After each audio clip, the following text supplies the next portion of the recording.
the pork man. I don't know. Yep. Congratulations. So, welcome to our inaugural meeting of the KMA Market Association. This is our agenda for today. We got to do just a little bit of, I guess you can call it housekeeping from an organizational perspective to make sure everything that we talk about and do is kind of official. I am going to kind of do a sort of a partial on the bylaws. I think we're going to need to make that a two-parter, simply because I don't want to have to make you guys sit here while we go over every little fine detail. For instance, our anti-terrorism portion of the bylaws, loans and indemnification, fiscal year reporting, IRS public disclosure forms, whistleblower policy, and how to make amendments to incorporation and bylaws. I'm going to save that for the next meeting, so we're not spending 3 hours on just that stuff, because that'll sort of burn us out. And so I think the most important thing, well, first things first, this worked out really well. 2 days ago, I finally got word back from the state. We are officially a nonprofit now. They accepted our articles of incorporation, and I could tell, because they didn't actually tell me that I had got it. They just sent me a thing saying, hey, would you like to give us some more money? So we can now, one of the first things vote once we get the directors and stuff is if we want to get a Michigan Certificate of Good Standing for the nonprofit, which I don't think really does anything or matters for us, but we could if we wanted to, $87.25. I just wanted to put that out there. And then a copy of the Articles of Incorporation that I sent off. You can also view this online at LARA.com or /Michigan or something like that. Yeah, Lara.gov. So basically you can now put in either KMA Market Association, or you could put in the names of the 4 incorporators, Zachary Osborne, James Niemela, Michelle Sutherland, and Lauren Griffiths, and their names should pull up the Articles of Incorporation, and you should be able to also look at a copy of it there, as I understand. So just for the transparency's sake there, and then I'm going to grab out of here what our mission statement was, because that is something we will want to vote on. So our Articles of Incorporation, it can be a little confusing, but basically there's sort of like the preemptive, what you tell the government what you're going to do, or the state, and then they kind of say, hey, okay, that sounds good to us. And then we sort of create sort of an in-house set of bylaws and a mission statement, and that mission statement doesn't necessarily need to match perfectly up with what the Articles of Incorporation say. The Articles of Incorporation is mostly for the state benefit. The bylaws is how we actually sort of govern ourselves and the rules that we follow, and what sort of gets broadcasted out to the public world. It also acts as sort of an auditing mechanism, because we are going to seek 501c3. Right now, we are just a nonprofit with the state. In order to be a full-on tax deduct 501c3, we still have to file a what's known as a a 1023 form for it. And in order to do that, we first have to, again, formalize the bylaws, make sure we have directors, have our constitution, so to speak. And then for the sake of this meeting, having kind of an initial first steps, because the summer season is upon us, and I kind of don't want to put off stuff anymore, especially if there's some stuff that we can do right in the here and now. So just real quick, we're going to go over, I guess, any questions with what I've said so far, or should we go into getting some directors in here and other stuff? Going once, going twice, all right, we're good. Okay, so this, there's not really any explicit way that it can be done, so you can just nominate yourself, you can nominate someone else, and then we're just going to do a simple ayes versus nays. And we're just going to assume everyone here is a member, I guess, for political sake, process sake. So, with that, for instance, I, Zachary Osborne, nominate myself, Zachary Osborne. All in favor of me becoming a member of the board of directors, say aye. Aye. All who oppose? Nay. And then, okay, so just like that, I'm now one of the directors. And then part of what we're voting on is the number of directors and the term length, but we still have to vote in the directors in order to do it. So we can go back and say, let's say 10 people nominate and get confirmed here. We can go back and say there's only going to be 9 directors, and then we could do a revote to decide who's going to be those 9. The state basically states that we have to have a minimum of 3 and no more than 15. So theoretically, every single person here could be a director today, and we'd still be legal. But personally, I think we should leave a few slots unfilled. So as the organization grows and we make more partnerships, we may want to add more directors. But that's all stuff that we can talk and vote on once we get past it. So any other people want to be directors or want to nominate someone, rather? First question. Yes. Is someone taking notes, or do you want me to do that? Well, we do need to vote in the secretary later, so it's kind of a chicken or the egg type situation. I'm recording all the audio, but yeah, if there could be someone to also maybe jot down some notes. James is the one holding a pen and a notepad, so we have a secretary by she's got default. a computer too. Oh, you got a computer? Oh, okay. I'm not the fastest typer or anything, but I'm trying. Well, I was just thinking like having the directors on there and then like knowing their terms and like so that we can, if we can have like a. Oh yeah, this we should definitely all have written down. Yeah. At the end of today, and it does not need to be pretty. This can be something that on the follow-up meeting that we kind of flesh out and make it look really official and whatnot. Okay. And then just for a heads up, I'm using a website called, I think, 1023.org, which is basically a website that helps nonprofits build their bylaws and basically use a lot of different templates. Copper Country Recycling Initiative, when I was on their board, we used that website to get ourselves, and the whole process was done within essentially a month. So we're basically cut and pasting, but there's going to be some key differences, but that kind of comes on further on. So I guess hopefully you have some people reporting. Any other nominations for the board of directors? I'll nominate myself. I nominate myself, Stephanie Schugert, to be There on you the go. board of Yeah, directors. please state your name, otherwise you're going to Nominate say myself is your myself. name, and then we get into Yeah. a legal pickle. So, okay. So, all in favor? Aye. All opposed? There we go. Congratulations. I'd also like to quickly nominate, because I don't know if he's going to do it over the phone, Lauren Griffiths to be a member of the directorship board. Oh yeah, I forgot. Lauren, do you accept your nomination for directorship board? Yes, I do. Okay, all in favor? Aye. All opposed? That was a close one, Lauren, but you're in. All right. Anyone else? We have now achieved our legal minimum. Congratulations, everyone. I nominate Michelle. Do you accept? Michelle Sutherland accepts. Michelle Sutherland accepts. All in favor? Aye. All opposed? Okay. Similar close margins. Close one there, Michelle.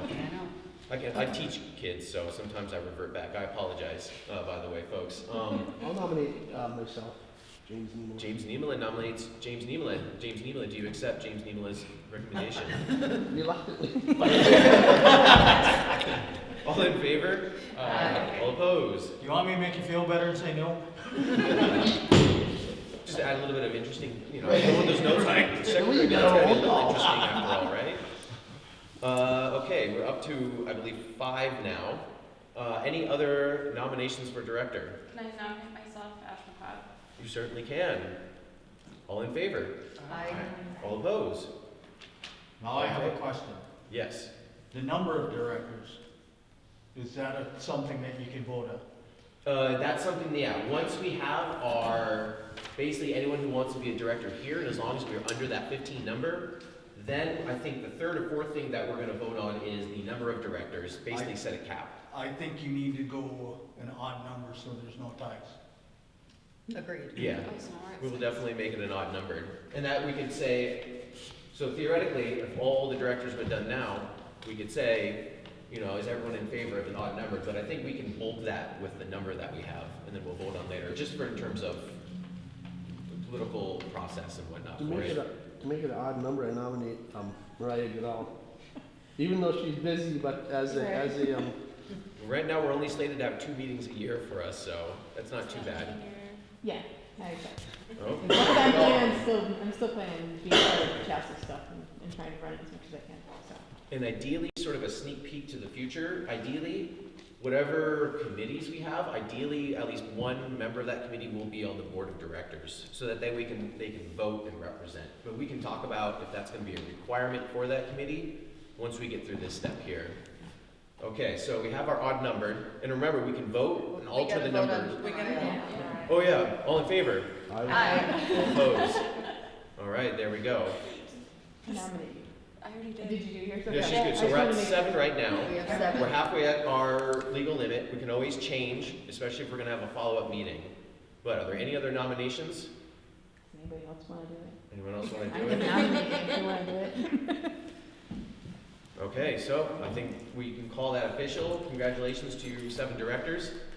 Yay. Just wait till we get to compensation. Yeah,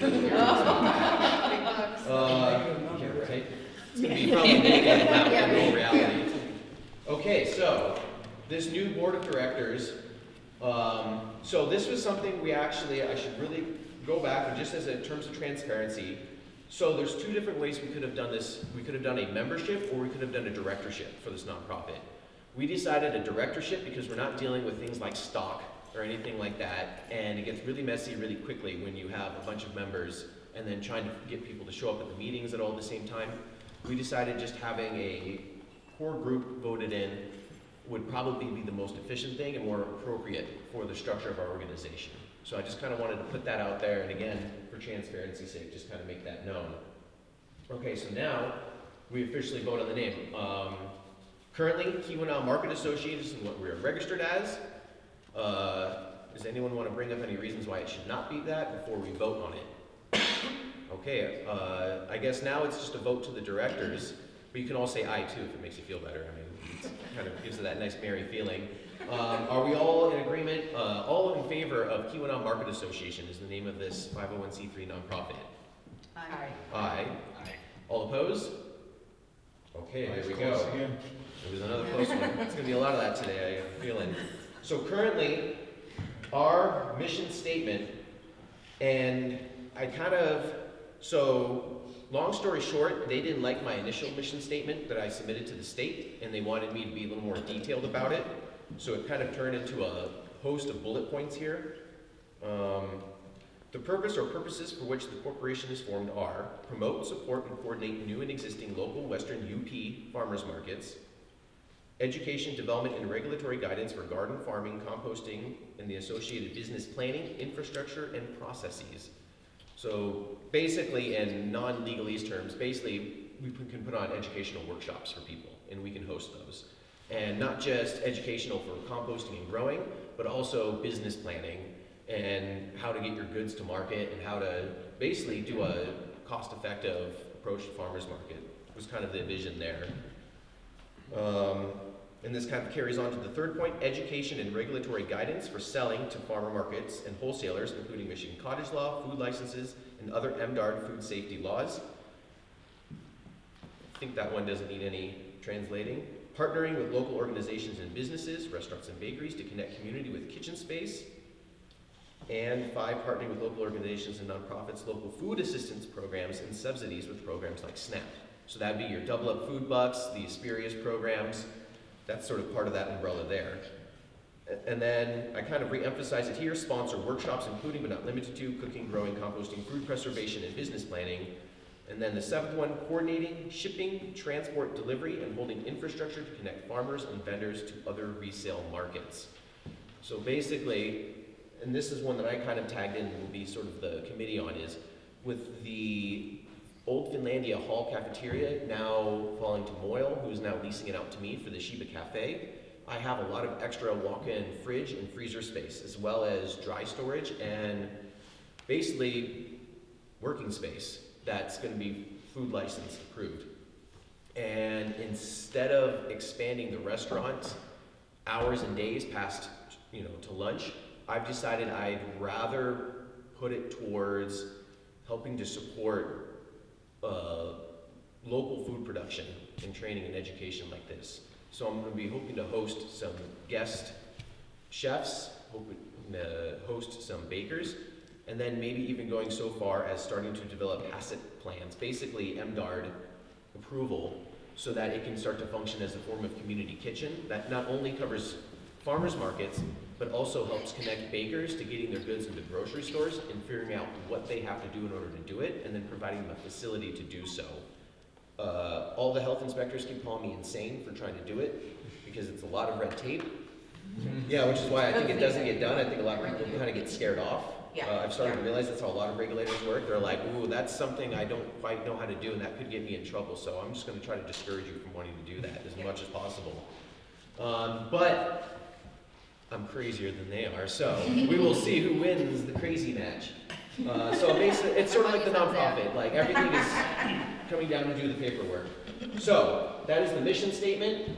Does anyone have any issues or want to add to it before we codify it? Did I miss anything, basically is what that comes down to. Because there's no minus points for over expanding.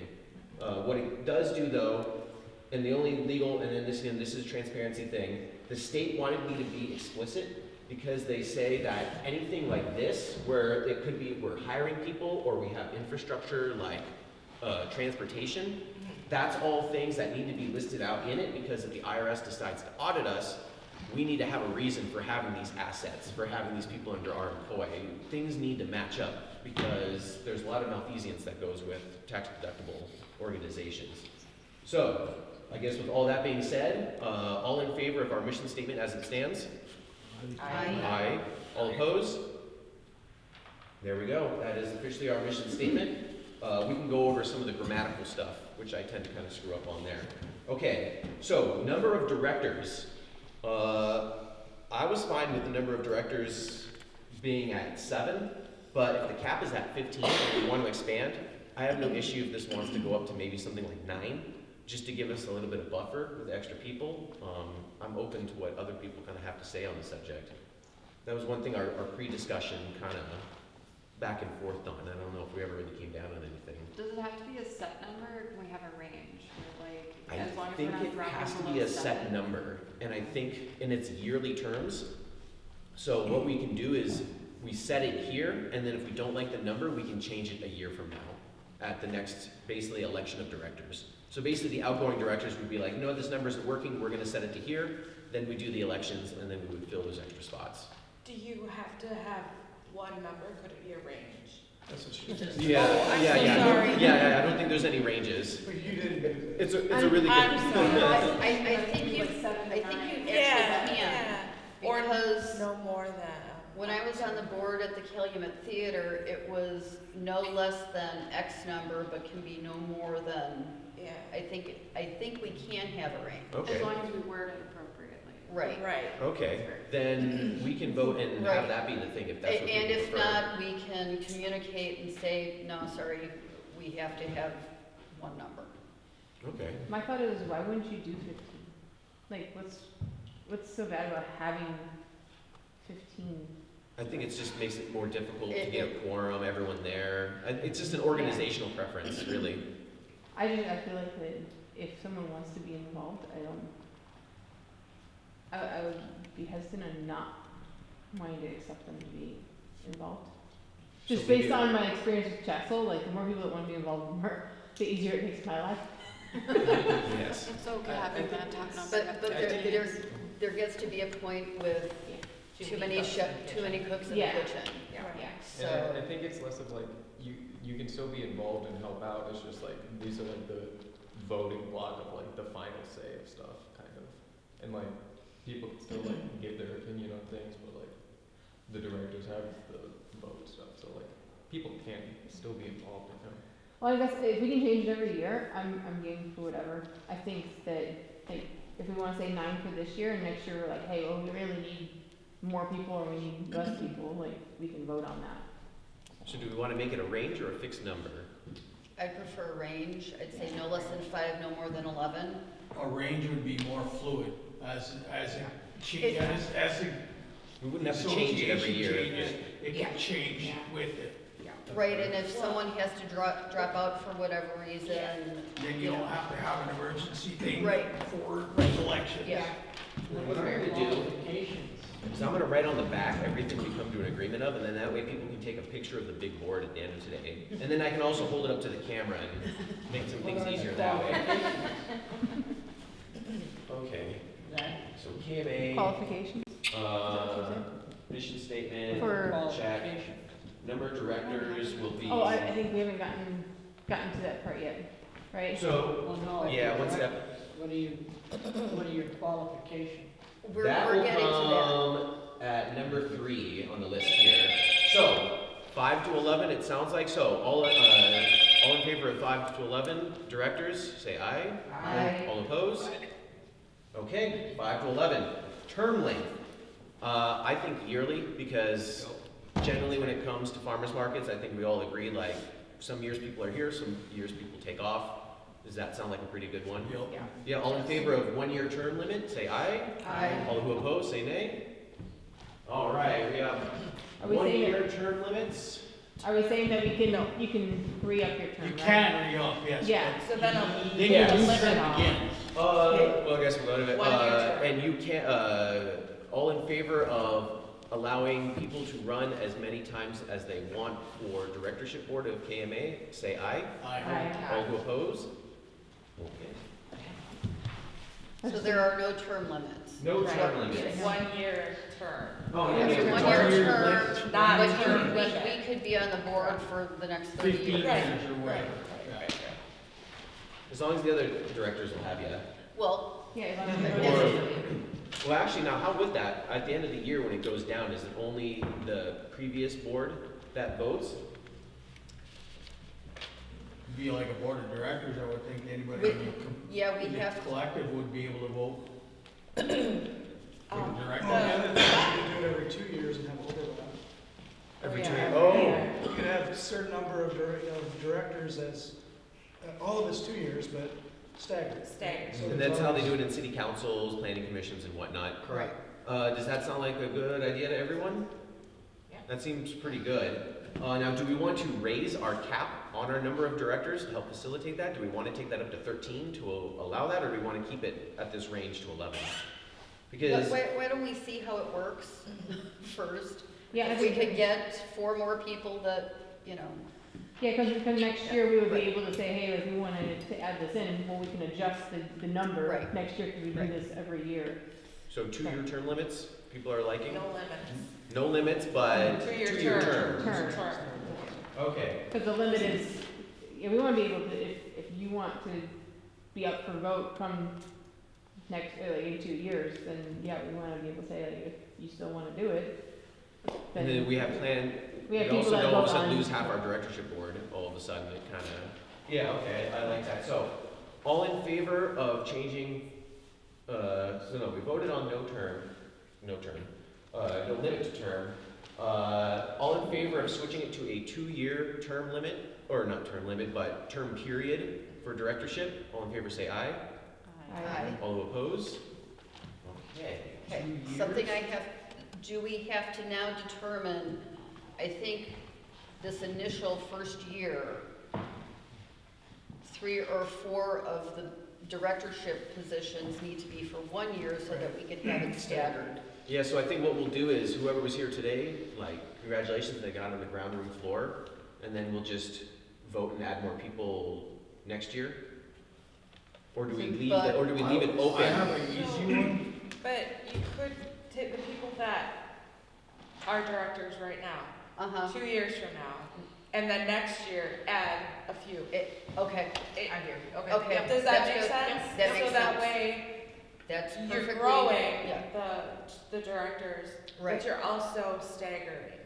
yeah, okay. Okay, that Yep. sounds good. As And we an can get idea. we can get the perfect verbiage of that on the follow-up meeting as well. It sounds like we agree on the gist of what's Yep. going on here, so we'll be No, able to- I like that solution. That's Yeah. good. Because, and then that way, in the meantime, if someone needs to drop out of their 2-year term, Yeah, it could, it'll work itself out. it'll work out, so, yeah. That makes sense. Okay, so now we're on to qualifications. The pre-conversations, it sounded like we want a director to at least have 1 full season of vendorship, basically background, before they can become a board member. Do we still want to put the requirement of some vendor experience as that? Or do we even want to go 1 step further? And I kind of open that up for conversation. Definitely have vendor experience, because I feel like that's, Because otherwise somebody's gonna wanna start changing stuff that they have no experience in. Yeah. Right. But does that mean they have to be a current vendor? Not a Okay. current, I don't think. No, I think just Okay. having experience, knowing what it is to Right. be in the trenches, basically. Okay. Yeah, I was like, cause I'm not a current vendor, but But you've I done have it before. experience of right, doing it, yeah. yeah. Oh, you're still a veteran. You did it to yourself. You are old. I don't I just think, wanna make sure that we're not. I like, don't think throwing anyone people off. here is gonna question whether or not you would be qualified. Okay. for it. Yeah, because I'm not necessarily going to be a vendor this year, but I certainly have plenty of vendor experience. So the qualification, you just want it to be just, at least just minimum one season, so at least they have like an idea of what's going on? Yeah. Or just One full season, One yes. full- one full season? What are we Okay. defining as a full season? Like, full That would summer be season? one full calendar year type deal. So a full calendar year, or a season would be like I 6 mean, months? you have to have, Summer months or winter months, I mean, it's gonna be, you're in a calendar year, you know. But that would be two different markets. Yeah, and that also disqualifies me because And I that's started what in I'm getting August. at. Yeah, she's only had Indoor one and year. outdoor. But I did 5 or Because 6 they are kinda markets, 5 markets a week for Yeah, you're full. Well, we don't want to be there to be Full confusion season. in Yeah, interpretation. Do we, you're are we full using the vendor. term How market? about- Basically, I'm or trying to date? say is this winter and summer markets. If you Right. got experience in there, you're good. Oh, so winter or summer market? Some markets Correct. don't cover Because they are different. Correct. They are you could different. say that you attended at least 12 markets. Ideally, That- So that's if you've good. attended 12 markets, like you've been to 12 markets, whether you've been to 12, like, within a short period of time, or, I like that wording because it opens it up because it doesn't have to be 12 consecutive, like you could do with one, 12 one meeting, yeah. or 1 market a week and yeah. Because then if you do, let's say if you do Chessel, Houghton, Hancock, and Calumet, as long as you get 12 of those under your belt, like 12 markets, I think you kind of have an experience of how a market works at that point. But at that point, you have enough experience to, Right, if you're doing 4 markets a Correct. week, after 3 weeks, you The have your experience. Are we saying that that's sufficient? I think that's your question. yeah, because like, Yeah. I've done 12 markets. Mhm. I wouldn't say I'm sufficiently ready to take on the challenge of setting up and directing other markets at this point, you know? So like, maybe there should be like he was mentioning, like participating in both of the winter and the summer seasons, so that when you get a sense of like, all right, when we're indoors, this is what it's like. When we're outdoors, this is what it's like. They are different animals.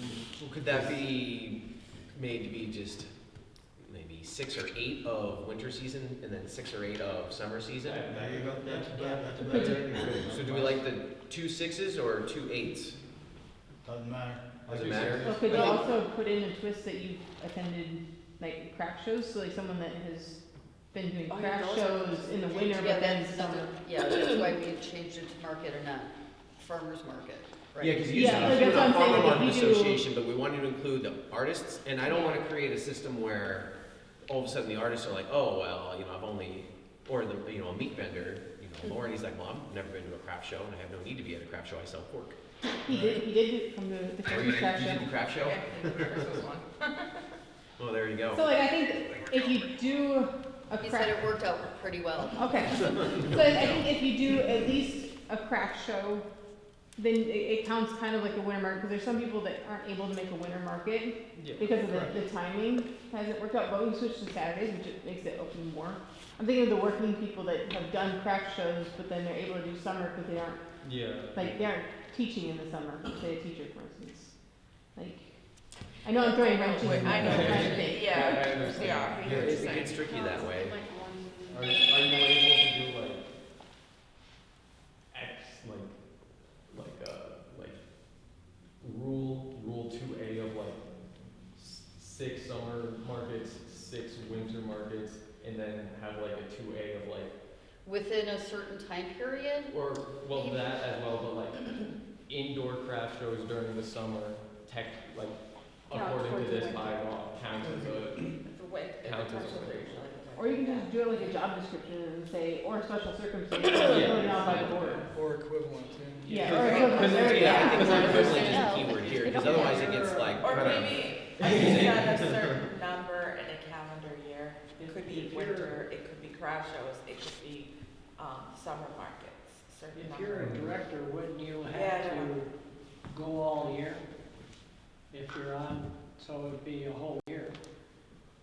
I don't know, because I'm thinking about some of the vendors that I have at Chassel, that I would definitely put them up. For instance, who's UP Flowers? Rachel. Like, she doesn't do winter markets, but she is an amazing summer market person, and I would highly recommend her to be a director because she has the mindset of doing it, and she did all the summer markets, and she has a farm stand, and she's done like getting her flowers into small businesses in the area. Well, maybe we shouldn't do a number for various seasons, just that they have a certain amount of vendor Time in. experience of any kind of vendor. Yeah, time in. Because if there's a board, then it's like, well, she's a summer person, and he's a winter guy, and she's a craft person. Yeah, so this is actually what I was just, you spoke it perfectly Yeah. by keeping it a little more general and acknowledging that not every director is gonna have that same overlap, and if anything, not to do the whole diversity is our strength thing, but having someone who has different specialties adds to the board, and it's not like, we're like a Forbes 500 company where we need to make sure gotta make sure they're qualified. Like,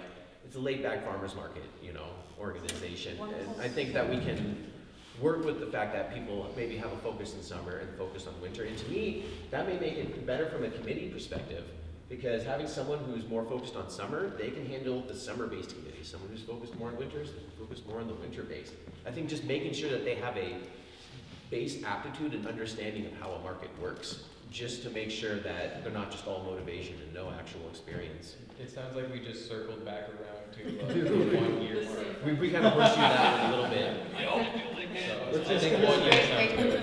And at the end, You're gonna be involved all year. What difference does it make? Okay, so Lauren's input is having summer and winter complicates things. And so should we just say 1 calendar year? Or are we? Just do 1 season. Just What does that mean? Yeah. That's the question. What does Summer one season. But It's either either either or. winter season or the summer season. Okay. So we could say 1 season over a 6-month period. There you go. 1 season over a 6-month period, do we like that verbiage? Is that kind of? at the end of the day, if they're elected by the current director, So the summer season is only 4.5 to 5 months. It's only 16 weeks. that's true. It's a short season up here. But it is way more intense Oh. than the winter And then you season. have It is a little the different, Calumet cool season, which is only like 6 weeks, 5-6 weeks. Something like that. So, and then we have what we've been trying to do for the past few years, a winter season, which we seem to get to March and then it's like, After UP leaves. James was bringing up a point that I think we should hear. I think at the end of the day, if new directors are elected by a majority of the current directors, if somebody says, I want to be a director, I've gone to 4 markets, the board of directors will say, no, we're not going to put you in this year, we'll give you some more time. They can also say, a person who is a vendor for, Jeannie Medlin, the wool spinner, was a vendor for, many, many years at the Hancock Quarry, and she does the Chassel markets. and she does craft shows too. Yep, we're gonna put her on even if somebody isn't a current vendor for the last year, but they've been a vendor for years and years and want to come back in. It leaves it up to the directors with the majority or super majority, whatever the decision will be. So to me, the timeline is really irrelevant because the current directors will be electing them anyways, and they can weed out and say, no, wait a while, or, And we can we know this have person, and recommended by a current director? It has to be nominated by a Yeah. current director, so That's- nominated in, that's how the Lions Club works, you have to be nominated in. Do we still want there to be some bare minimum, like have some basic understanding of vendors, or we just put must be nominated by a director and just call it? nominated and elected by a majority or super majority of directors, Yeah. something like that. Yeah. Yeah, because I don't see where, That doesn't box in. yeah, I don't see where the board of directors would bring in someone that has no experience. Right. And if they do, we still have a base, like you're still voting on it as a board, as that person Right, coming it's in. not one They're not person coming that's in. gonna say, hey, I'm gonna fill up the board with all my buddies. They can't, Right, like they yeah, have they to, Right. they'd have to somehow get everybody To agree. to, yeah. Yeah. So This is where it's going back with the odd numbers, so there's no arguments there. Yeah. It's, you can't have a tie with an odd number. Well, it Yeah. should be like a 2/3 vote or something, just specified, right? I think I think that's in KMA's bylaws, isn't it? Like the majority. let's see what I drafted. And then You, what should we you set said up? it good in there, cause I was like, well, that says it. Right, right, So what should You've we set done up this a a ton. hypothetical? So, one person who has no vendor experience talked about maybe being, heading a committee, and therefore maybe being a director. Okay. But what he was trying to do is connecting to the schools. So basically what we would do is we'd create a catalog. And then that catalog would basically go to the school district. The school district can then take an order as a whole, and then we can deliver, basically have a set, basically drop-off time at the school district. And then that way, we're not just plugging our goods into the local tourism trade, we're plugging ourselves into the K through 12 system and all those parents who may not have time to stop at a farmer's market. And so his sort of vision was, well, what if we bring the farmer's market to the parents of the schools?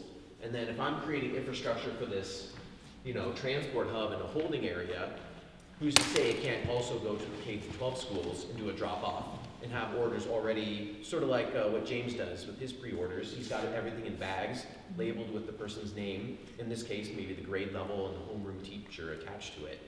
And so this person would be very valuable in putting their time and energy into making this possible. Now, that being said, does he need to be a formal part of the organization in order to do all that help? And are we limiting ourselves by not allowing him in? Yeah, So just that quick hypothetical. person That's would be what- a that's I director. don't think a That's committee what- head has to be a director. No, just a member. That's, Yeah. Just a member. That's why I think having a list of qualifications going off in the weeds, for the amount of time is it's irrelevant, in other words.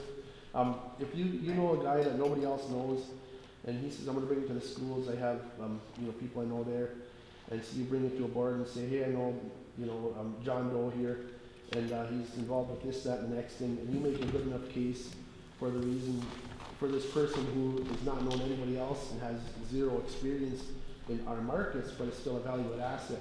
You make the case, and then the vendor say, or the director say, yeah, we'll elect them on, I don't, personally speaking, I don't think we need a whole pile of written qualifications. It's nominated by a director, elected by either a majority or supermajority, whatever the consensus is, and then we roll with that. Let's And keep that it way- simple. Yeah, and it That doesn't, seems to be where everyone's gravitating bind towards us now. down with a bunch of things. Okay, so tentatively then, let's be nominated by a director and have 2/3 of the vote to become a full one. Yeah. Is there any, add to the conversation that we want to do to that, or does that sound like a good tentative plan? I'll make a motion, we adopt that. Make a motion to adopt it? Oh, that's Yeah, I right. think- We have to I have second first that and motion. second that motion. Well, I think, cause in the current KMA bylaws, I like the way that Michelle had it wrote out, it was basically New that. board members will be elected by 60% majority of existing board members. Yeah, 60%. and they have to be nominated, yeah, Right, just add, this was just a draft. yeah, well, I'm saying, let's just add the nomination portion and then the 60%, and I think we're Yeah. good. Okay. 60% sound good to everyone? Yeah. 60%. Okay, and we'll call that nomination. the first and seconded. All right, all in favor of having all new directors have to be nominated by pre-existing director and then have 60% of the board approve that, say aye. Aye. All who oppose, say nay. All right, it is done. Compensation. I believe that board of directors should have no less than $120,000 a year in salary. All directors in favor of this? No, I To believe be that- adjusted by, to be adjusted by the. by cost of living increase. Yes, yes, there you go. I can quit my job. So currently, we have no compensation for any directors. I'm assuming there's no arguments there. All in favor of no compensation for directors, say aye. Aye. All who oppose? Okay. No compensation. We're doing really fast squiggles, so if you guys are actually going to read that at the end, I'd be surprised. Isn't that called So slavery? absentees and removal, this is something that's a little bit more niche and can be tabled for later if need be. But basically basically we'll vote on the exact verbiage of this and how it'll appear in the bylaws. But for the purposes of voting here, basically our system for if we have a director who's no-show for, you know, that whole year, or if they have a family emergency and they need to step down, basically creating some verbiage for that. So I'm gonna guess that we're gonna allow people to put in some form of written, you know, let's see, I'm trying to think of how to phrase this so we can vote on it.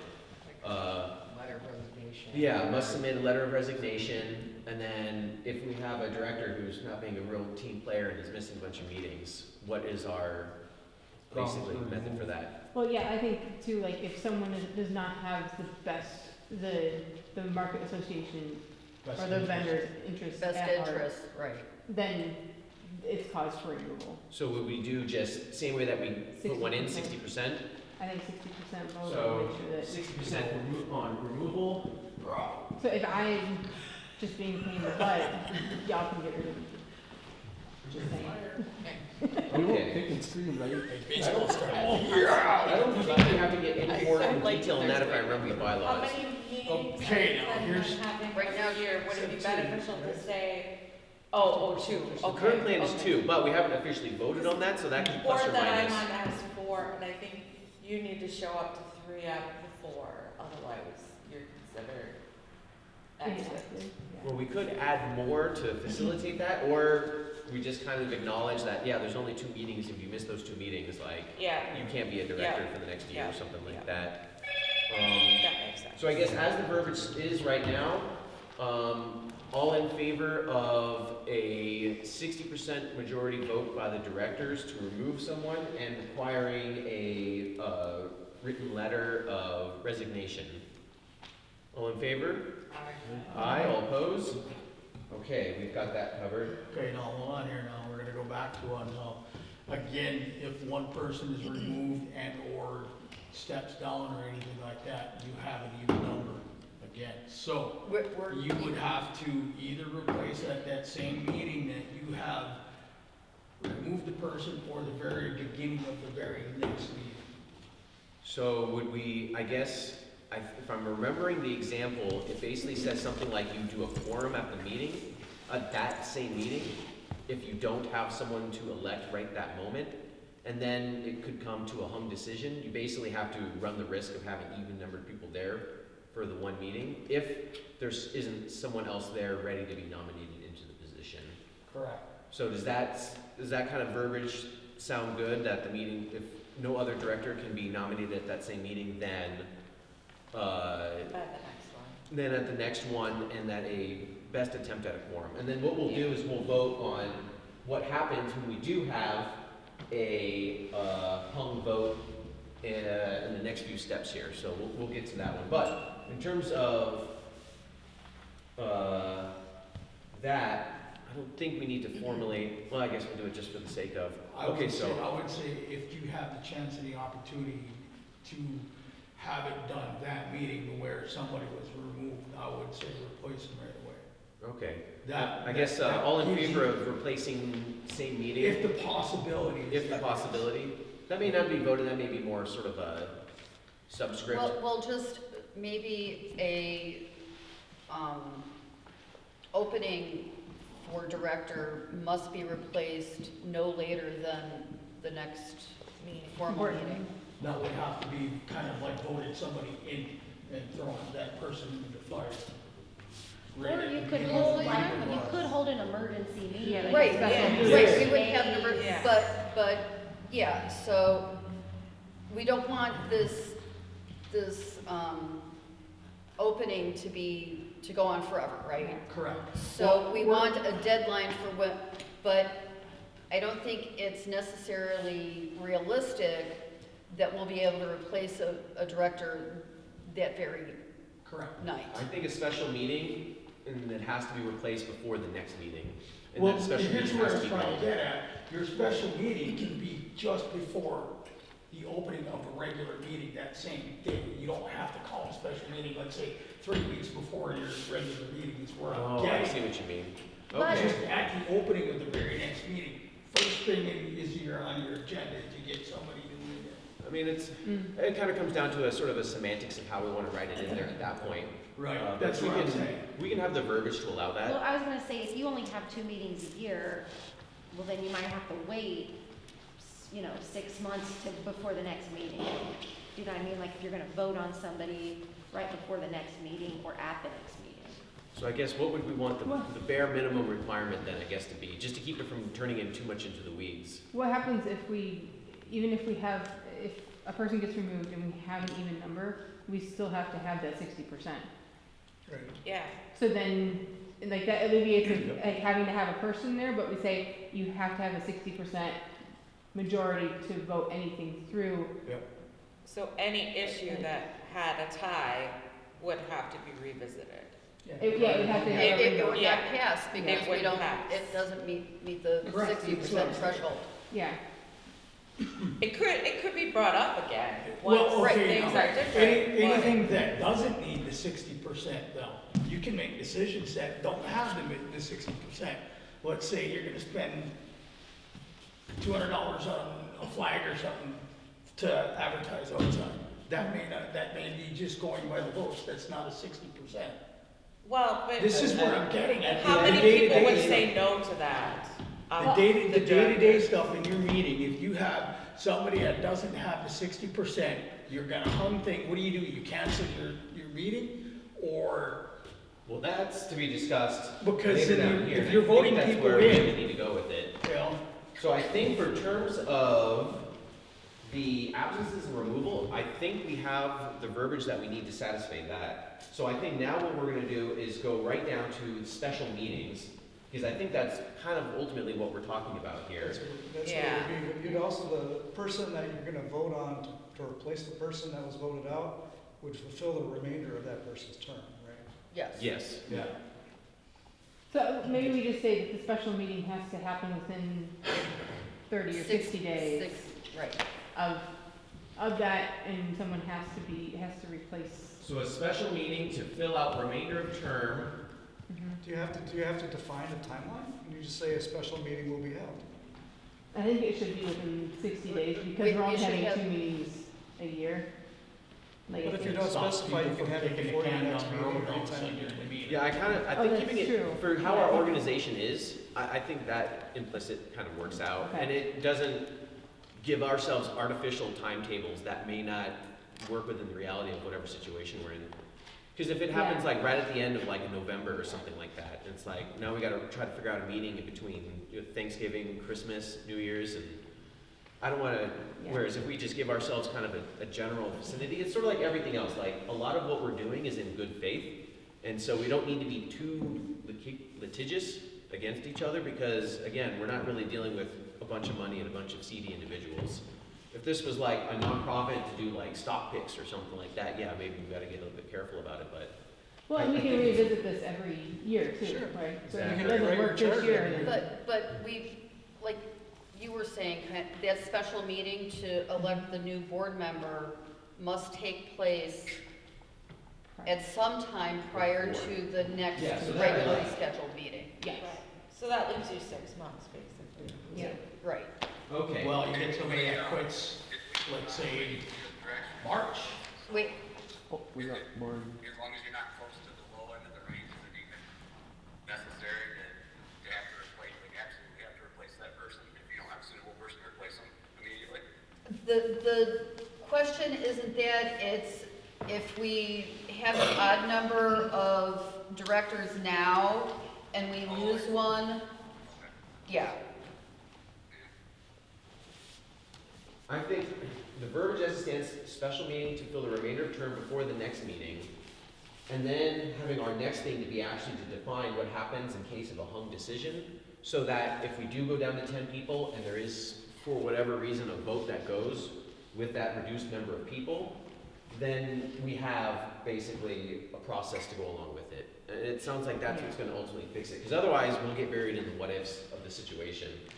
So I guess I'm gonna go ahead and say, so special meetings will be held for losses to the directorship board, or a special meeting can be called at the majority discretion of the directors. Because it's not just gonna be special meetings for if we lose a director, we may wanna do a special meeting for Because reasons we that we got- don't know. Yeah, So- because we got we got sponsorships, right? Yeah, so basically, who can call a special meeting? The majority of the directorship board, or can one person trigger it? I think a one person, because if I hear of a sponsorship that's like, Right. hey, I got an opportunity to bring $10,000 to the board, like, I should be able to say, hey, guys, we need a meeting, like, who can Right. we get? As long as we have the majority of the board members able to As make long as it. we have a quorum Yeah, for that meeting, yeah, Okay, so one person can call a special meeting? I think so. One director, One right? director. can call Yeah. who's in favor? I, Aye. Sorry, I forgot about all these formalities. I don't think I care. Okay, so it sounds like we all just in favored aye for having one director be able to call. And then, can I have ayes for the special meeting to fill remainder term before the next meeting? Aye. All opposed? Okay, so now, let's get on to, manner of acting, which basically, how do we define a quorum, a majority, and a vote? I think majority we kind of did, 60%, so we won't rehash that. Hung basically means a tie, and we can have, basically, from what I'm hearing, two choices. We either put off the decision, or what other nonprofits do is they let either the president, the treasurer, or some combination of the two act as a tiebreaker. And so is there any preferences on a hung thing? Hold on here, okay, no, you're gonna have president, what is that up there? President, treasury, and Treasury, secretary, and that's basically the legal name Okay. for the If organization. you have them three acting as, if you have a hung, have them three also do the vote type deal. Oh, and Yeah, so then, those because it's three. odd numbered, so it would, Yeah, Yeah. So okay. the treasurer and secretary is not allowed to vote unless there's a hung, is that kind of the way it is? Because they want to vote. Pretty much as it is. As long as they're a director, they can vote, but if it comes down to a tie, like we get rid Oh, of a then you vote nominated between the person and then three. we have a vote on something, then it would be just these three basically. Then you can no longer have a hung Yeah, vote. that makes sense, yeah. I like that. And the majority vote, is that 60% for directors, elections, or anything? That's just for directors we came up with. Okay, yeah. That's not, it wasn't a 60%. So yeah, do we want to delineate that? Do we want there to be basically super majority, which would be 60%, and then a simple majority, which would be anything more than, For any other. greater ones. than. Let's say spending money on a flag, and I'll go back to that, you only need just a simple majority on that. Okay, so what I'm gonna do, because I don't wanna have to create every single hypothetical that we do a special vote for versus a regular. I think what we'll do is we'll just vote and acknowledge that we have two different types of votes that can be called, and then we'll figure out, if financials have to get a super vote, if directorship have to get a super vote. That, I think for time's sake, we should parse out later, but I can we think, go back to the hung vote yeah. for a minute? Let's say we have 6 directors, right? And the president, the treasury, and secretary, they vote one way, the other 3 directors vote the other way. It's hung. It's gonna go the way of the president, treasury, and secretary. Well, and that's why generally, anyway. How do they do it in Baraga? Well, usually, you have an odd number, and then if you get a tie, the chairman generally doesn't vote unless there's a tie. So you get 7, the chairman doesn't vote, the other 6 people vote, and then you get a 3-on-3, and then the chairman votes whichever way he would. So do we say if we have an even number, then the president doesn't vote, and then that way The we'll, president's the tiebreaker. right. I think that's- But Just if like we- in the Senate, where the vice Yeah. president takes the Senate vote. Okay. Yeah, so the president, if we're voting, the president doesn't vote, the president is the tiebreaker. Yes, So the president doesn't vote unless there's a tie, Right. basically. basically, right. That makes sense to me. Because I think, really, as a board, we're all gonna talk, and we're all gonna share our opinions, and we're all Well, gonna right. understand what's going on. And there again, that's not gonna happen unless there's only even the amount of board people. Yeah, That yeah. goes back to Phil and Acton, which we're trying As soon as to possible. get away from that. Yeah, yeah. Okay, I think we're almost through here. So I have super majority at 60%, simple majority at greater than 50%. In case of a hung vote, But we shouldn't have that situation if we say that the president only votes in the case of a tie. Correct. So the president would be a director, but it'd be a director who doesn't vote until the very end. Right, Yeah. so, No. well, wait, first of all, are these, Did I get that I backwards? assume that these three positions, you must be a director, Yes. right? So that's a moot point. But the president, they break all ties. So if we have 6 members of the board, right? One of them is the president, only 5 directors are gonna be voting in that vote. So there's not gonna, but if we have 7 members, then the president will vote in that vote to prevent any ties. Okay. Does that make sense? Yes. Yeah, That so makes the, sense. yeah, so the only time that it would be, like, so like for Applicable instance, is when there's an even number. yeah, and that will only happen if we're missing a person. Voting on a person. Yeah, like, so, yeah, Hypothetically, voting in a person, that's the only time it's gonna come into play. yes. So that president only abstains from that, let that Only, even yeah. number, if that happens to be the case. Yes. Yeah. I hear you, okay, that makes sense. What? So then, here's another, what happens if the president's the one that we got rid of? Who's the second highest one would be treasurer, your secretary would be Okay, the, so- Probably just like a vice treasurer. president. So that would be an example of a follow-up meeting to. Yeah, But for the sake of today, we'll just say, One. treasurer. yeah, Yeah. Because of that, we never have to Can get I that be in a situation. union? yeah. No, you're legal. I don't You're see gonna no fucking problem. go. You're gonna do all this crap. You're gonna keep it all straight. Yeah, I don't wanna have all of a sudden we're like, oh crap, we forgot to put that in there. And we should kind of keep that in the back. Okay, Well, so, Well- we're gonna come up, so that I don't have to like try to figure out how to restate that efficiently, does everyone feel good about that? All in favor of that sounding good? What did it say? What did it where say the again? president doesn't vote Yeah. unless there's a tie. Yeah, Okay, so doesn't president, vote. tie breaks with odd, president does not vote with even. Yeah. Or is that a gross oversimplification? Well, if it's the odd number, you still have to vote. If it's the even number, you don't Yeah. vote. Right, You make the tiebreaker then.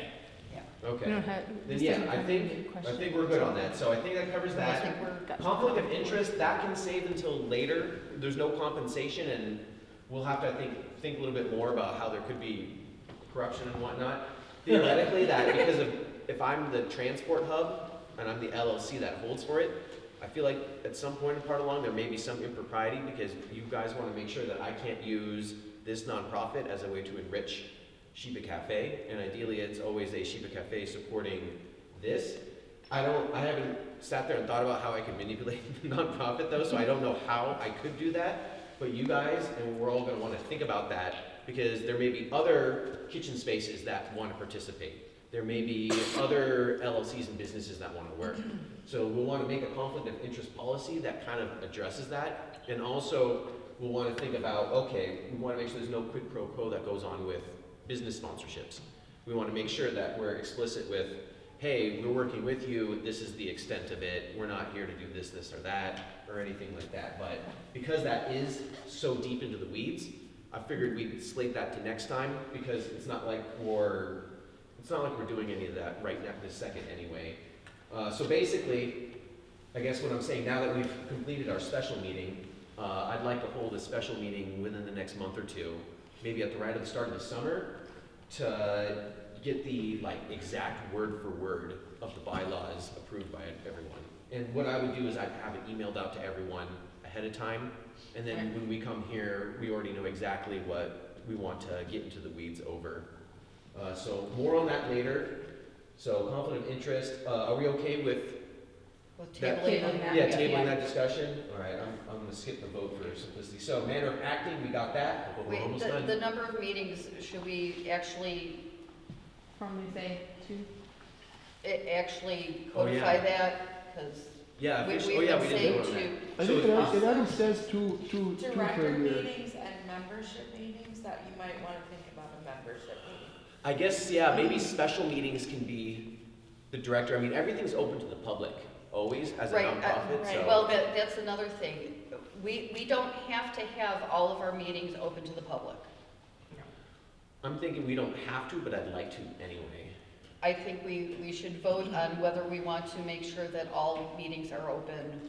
And no, like, a week, give it at least 7 days prior notice to the public so that if they want to attend, they can, like, we can try. If it's our yearly meeting, I want it to be like a month, so people have Yeah, plenty of time. I'm just saying a minimum, A minimum number, a minimum okay, of gotcha.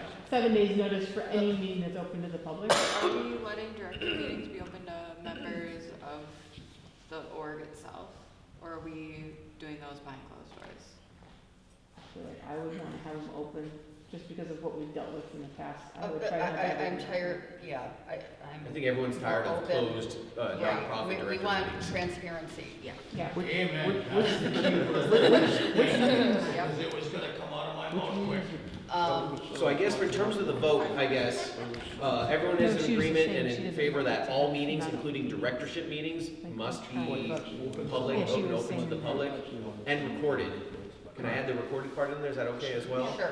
Yeah, because this is all gonna get put onto the YouTubes later. Well, Hopefully. just so that we have it clear, we at this point are stating that we don't want to have our meetings closed doors. Correct. Correct. Okay, I just wanna make sure that we're like stating it as clear as I can. The two ladies here said it because transparency, and that was Yeah. gonna come out of my mouth real quick after Yeah, that. yeah, Pretty quick. no, I don't like hiding A lot of behind times it's closed just doors and leaving whispers, that option, and that that's doesn't not mean right. every meeting we're always gonna have. well, I Yeah. think it's directors Yeah. must attend all meetings, Yeah. otherwise they're subject to removal. Yeah. And then the general Public. general public is invited to. And I encourage every market participant to be there. Yeah. I encourage it, I really do, Right. because eventually, well, okay, me not being a director, they're working for us.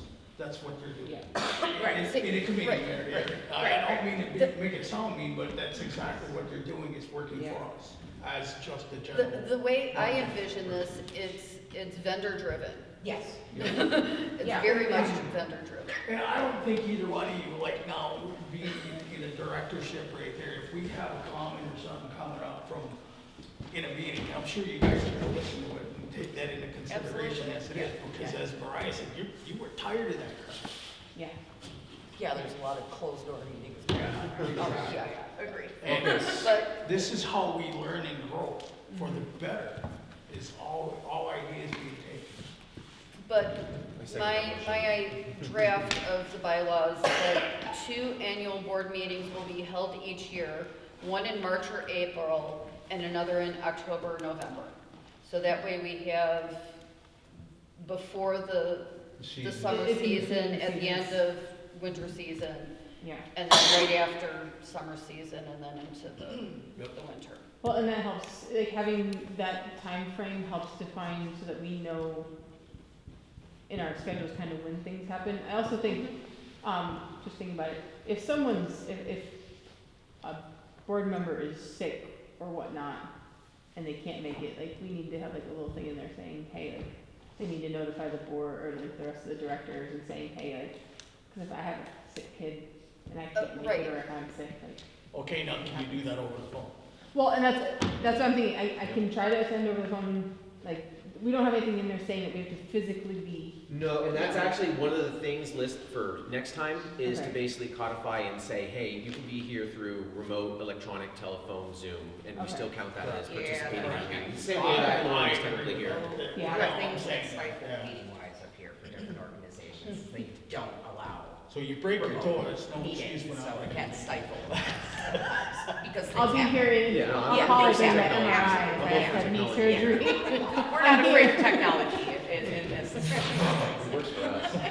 My Okay, so goodness. this is turning into a bit of a, so in terms of the meetings, all in favor of, and I'm just gonna lump them together, even if it's not technically correct. All in favor of no closed door meetings, having there be 2 annual meetings to take place before the summer and winter season, we can go over the exact verbiage later, and that directors must go to all meetings. And, meetings will be advertised, can we make that 14 days? That's fine. 14 days? I just feel like that's a little bit better. And must be advertised minimum 14 days before the actual meeting. I wouldn't say a 10, I would say, Can we take off the 14-day thing, because again, there might be something that's time sensitive. I Oh, have yeah. this right, guy because here we got right the now, warning. Okay. and he's Yeah. gonna give me Yeah, that makes $10,000, I hear and you. I was just gonna. Yeah, I I would say need to our know the hands. next 2-3 days. So we can Well, even we're put not- that as, is we this will not- do our best effort to warn people 14 days, but not have it be a Yes. formal rule. Is Just put nonprofit a bound by calendar. OMA? Is the nonprofit what? Bound by OMA? Because if we're No, not, if we're not, I we don't don't think need so. any time thing, you know? OMA? Yeah, Open Meetings Act. Open Meetings Act. Oh, We're I the- No, don't that's- think we're held that's- by that.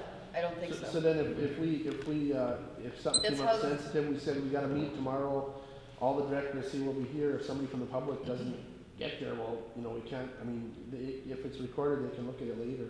Essentially, Yeah. that way we're not tied on, it has to be done at a certain time if we're not legally required. We You're will not. we will do our best effort. Does not apply to private or nonprofit corporations. Yes, basically It's all government civil. entities. Why not make a calendar of all the meetings? We would, but we're talking about like Yeah. this, if a special meeting comes up, so if we Well, say. no, you can have a special meeting, Yeah. but you're Still gonna have post a it. meeting every month, you can put it the second Tuesday or whatever it is and have a whole calendar, you don't have to advertise 14 times. Oh, yeah, no, like, it would be I hear listed what on the you're website and saying, I hear what Yeah. you're saying. it's a, Calendar it out and then it's just. I don't think we want a calendar, I think we wanted to leave it open, Glued to that. because we don't wanna be bound to, well, we have to have it the last Saturday in March every Or you year. can change it.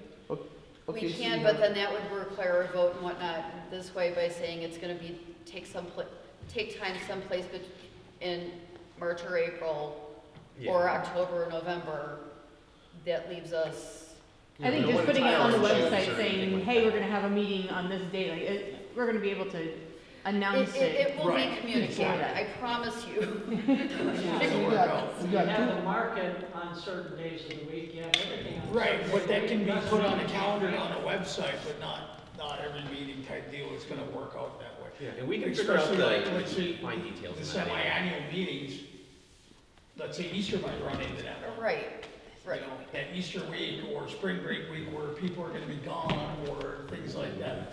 Okay, I think the verbiage as it stands, let me try that so, again. so in other Okay. words, Oh, okay, yeah, so we go have, ahead. let me encapsulate if I can, we have 2 meetings a year, we have a 60% majority for directors, 60% super majority, simple majority for anything else. In the case of a hung one, which would only happen when there's even numbers, the president doesn't vote, he votes to break a tie. And then I wanna propose that we have a 2/3, let's go to 60% for simplicity of directors there to conduct a meeting. Oh, For yeah. a quorum. Okay, yeah. Yeah, Define because a if people, quorum. yeah, For a quorum, yeah. just in case people don't show up. Yeah, 60, all right, it could even be higher as far as I'm concerned, but I I'd be think happy we with. should go Start it higher. first, start and see how. Simplicity's sake, 60%, so we don't have a 15-page rule book like other. So is 60% for a quorum okay? Yeah. Okay, so let me lump this into one big one again. Okay, so I make a motion or call to a vote for a quorum to be 60%, simple majority 50% for most everything, details to follow. Super majority is anything greater than 60%, specifically for directors. President breaking tie, all that good stuff, quote unquote. No closed door meetings, do our best effort to notify public, 2 annual meetings to take place before the summer and before the winter market. Directors must go to all meetings, and again, those meetings to occur must have 60% of the directors. Does that all sound good? All in favor? I, Okay, boom. now President, Treasury, Secretary, I nominate Zach as the president. I don't want to do the other 2 jobs, so I accept your nomination.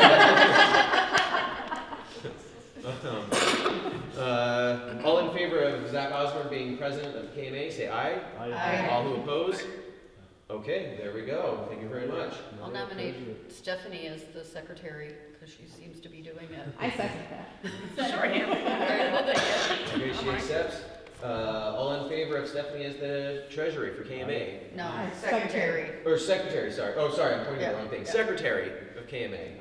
I, Aye.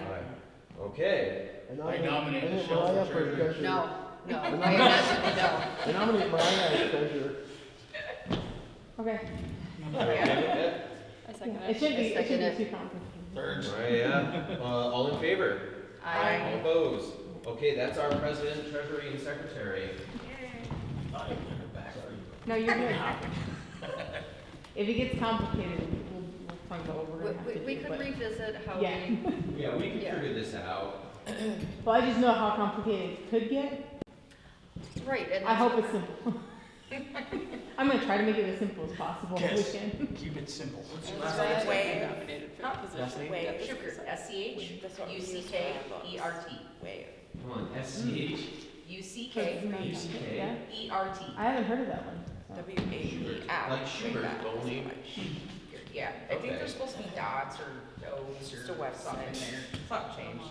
Stephanie, can you put that in the notes? So, I Wave app for treasury is supposed to be simple as Bookkeeping? bookkeeping, so it's free. I don't know about that one, so. It's we really, can- really easy to use. I use it for my business. All right, the put way it in the That's notes, what so I we remember. use too. Yeah. I won't remember. So can bookkeeping and then also this thing called distribution upon dissolution, basically what happens when the farmer's market dissolves, where do the funds go? I'm gonna table that for the next meeting, and we also talk about bookkeeping. And then that way we can call this housekeeping done and get to the juicy stuff. The last bit of bookkeeping, which also then ties into the next phase of things, is committees. And basically how we want to structure that. And I'm gonna admit, I haven't done as much homework on exactly how to do that, like how many people, what are the powers. So I guess let's just use the Chassel Farmers Market as an example. Chassel Farmers Market wants to be a part of KMA. And so there needs to be a committee within KMA to help manage that market. I have a question. Yes. So is that farm market committee, is that for each specific market? Or is it I all? think there should be one for each market. Or is there one for all of the markets and then subcommittees? I think the KMA, and this is my opinion, and anyone can chime in on this one, I think should act as the main umbrella. And then you have different committees for different markets, and then that way there's because someone who is involved and local to Hancock may not have that same relationship with Chassel. And I would feel strange as a Hancock resident, like, Telling what then. telling Chassel, because I don't know Chassel the same way, I don't know the same people. Now, that being said, I can easily be on the committee and help out, but I don't know if I should have any direct plug into that or anything. I think just like the other one has the umbrella and then local market committees, Hancock, Houghton, Calumet. Yeah, they have their own. Yeah, I think that's good, but the only difference is the local committees should actually have the powers to direct that local market, rather than we have an umbrella, we have these committees, but you really don't have power to manage the markets. So, So this actually is kind of what me and Mariah were talking about. So the KMA would have an umbrella set of rules, which would basically be more for state regulation. Right. You have to follow Michigan cottage law. You have to follow whatever the rules of the leasing space, basically, because the rules in this gym may be different than the rules from the city on the green, which may be different than Chassel Pavilion ones. right. Yeah, so like, I guess in my perfect world, which doesn't always happen, but like this is kind of what I'm thinking, is that KMA handles like the big stuff, right? Like the big sponsorships, the big, like large overall encompassing advertising kind of things. Right. Like things that could really bog down the little markets. But then when I saw farmers market committee, I was thinking of, yes, I have the Chassel market, and like that is, you guys know, it's kind of like my baby and what I do with it. But having 2 members of that market be on this farmers market committee that would have the encompassing idea and decision making of like, hey, you know, we have $10,000 in the advertising funds under KMA. What do we do with it and how do we split it among the markets? Well, every farmer's market that is under KMA would be able to have 2 members sitting at that table So 2 members from each of the sub-markets would be able to have the vote in saying, hey, you know, we're gonna do this with that money, and we're all gonna vote on that $10,000. Does it get split evenly among? Do we say, well, it's gonna be divvied up differently because different markets need different things? Like, am I making sense in how my brain is working or no? If there's a Right. $10,000 sponsorship that's split between 3 markets, each market dictates how they wanna spend that $3,300 Oh, yeah, or whatever. yeah, each market does what they do with it. I'm just saying like that the Right. committee is made up of, so that not all the committee members have to come to the KMA Farmers Market Yeah. Committee. I'm saying that committee then reports up to the KMA directors saying, hey, this is what we've decided to do with that $10,000 sponsorship for the markets. Right. So it's an extra level to the pyramid or whatever. Right. I know I'm So- complicating things, but like, I think No, that's what I I'm. get it. No, when you said they. If you had the one representative from each of the markets, Mhm. could you, at that point, control the fees? In other words, if it's gonna be 300 for Calumet, maybe it'll be 300 for Houghton, maybe it'll be 50 for Lake Linden, maybe it'll be whatever we're gonna decide for us, but So, it makes it more consistent and you can get more vendors, or you can go to more markets, the less fees or the higher the fees are. If you can control that part, I think the fees are still held by the individual markets. yes. What we're doing with KMA in my mind is that, let's say Chassel takes and says, I'm gonna pay $200 a year to KMA, and they're gonna handle the high advertising costs for me and the actual like advertising of Chassel for me. I don't have to worry about Chassel being advertised anymore. I just pay this fee up to this there's no committee. transparency in where that money goes. Well, that's why I would have a seat on that committee. Well, and that's what I'm talking about. Yeah. You get to control the cost if there's representatives from each market. Yep. And Yeah. if they were the same for all the markets, then you can make a decision, but You mean the fee for the vendors? it's not easy for me to pay $300 as it is to pay, let's say, $50. Right, but each market will have different expenses. Yeah. Chassel has the pavilion. It's $500. Yeah. Right? That isn't an expense that we're gonna see at Quincy, I hope Well, not, like- anyway, Todd. I'm saying Or like, like all- Linden, we don't. yeah, you guys don't, like, there isn't a fee Right. for the other towns to Right. use that space, Right. but Chassel does have that fee. So But can't, we got like so 10 fees each, or whatever. the way I envisioned it different, is each market has to come up with their own budget. And why should we pay it? As a vendor? Right. If you participate in Chassel, you have to bear the load that Chassel has. Right, If you don't participate in Chassel, you don't have to bear it. Each market has to form their own budget. Each has to deal with the own expenses that they've incurred. Why doesn't the community or village support it?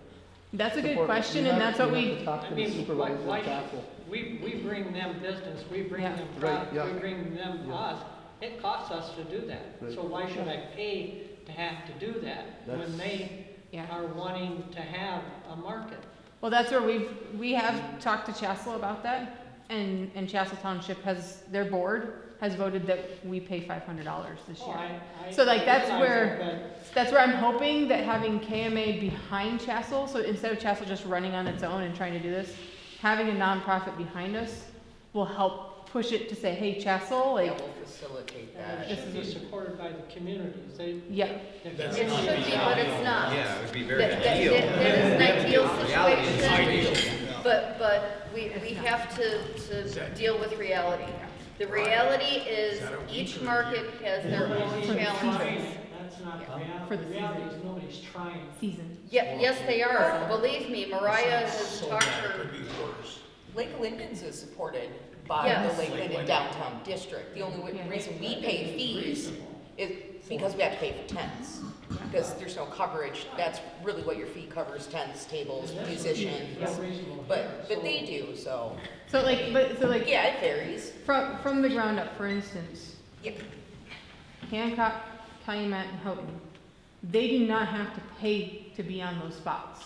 So all of your money that you're paying to Hancock, Calumet, and Houghton goes to, from the ground up, for whatever their budget goes to. Did we get any? They're advertising their employees, their whatever. I don't know why they're doing their thing. I just know that with Chassel, I am trying to keep my costs as low as possible. And because that cost raised, I'm still gonna keep my fees the same, but it's gonna impact Your the budget. amount that I'm gonna be able to spend Your for budget. advertising in that.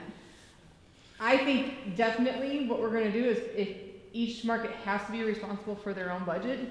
I like the ideal of eventually being able to say, hey, like, we would like to be able to make things work and make these things more reasonable for our vendors So what do they say? from the ground up and their stuff. Oh, from the village. They say you have to pay, for the rental of this space. Yep. Yeah.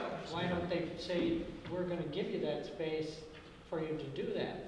The board won't. And the Yeah. taxpayers, So are you volunteering to go I to know, the that's what next I'm hearing, it sounds like you got Chassel, some meetings to go Chassel to. Yeah. meeting? That sounds Yeah. like it something. doesn't cost them, it really doesn't cost them that much more. Right, I and know. again, what I'm Basically, you're saying preaching to is the choir. Mariah has Right? Mariah has been to all of these Chassel board meetings, trying to make those same arguments. And you shut her down.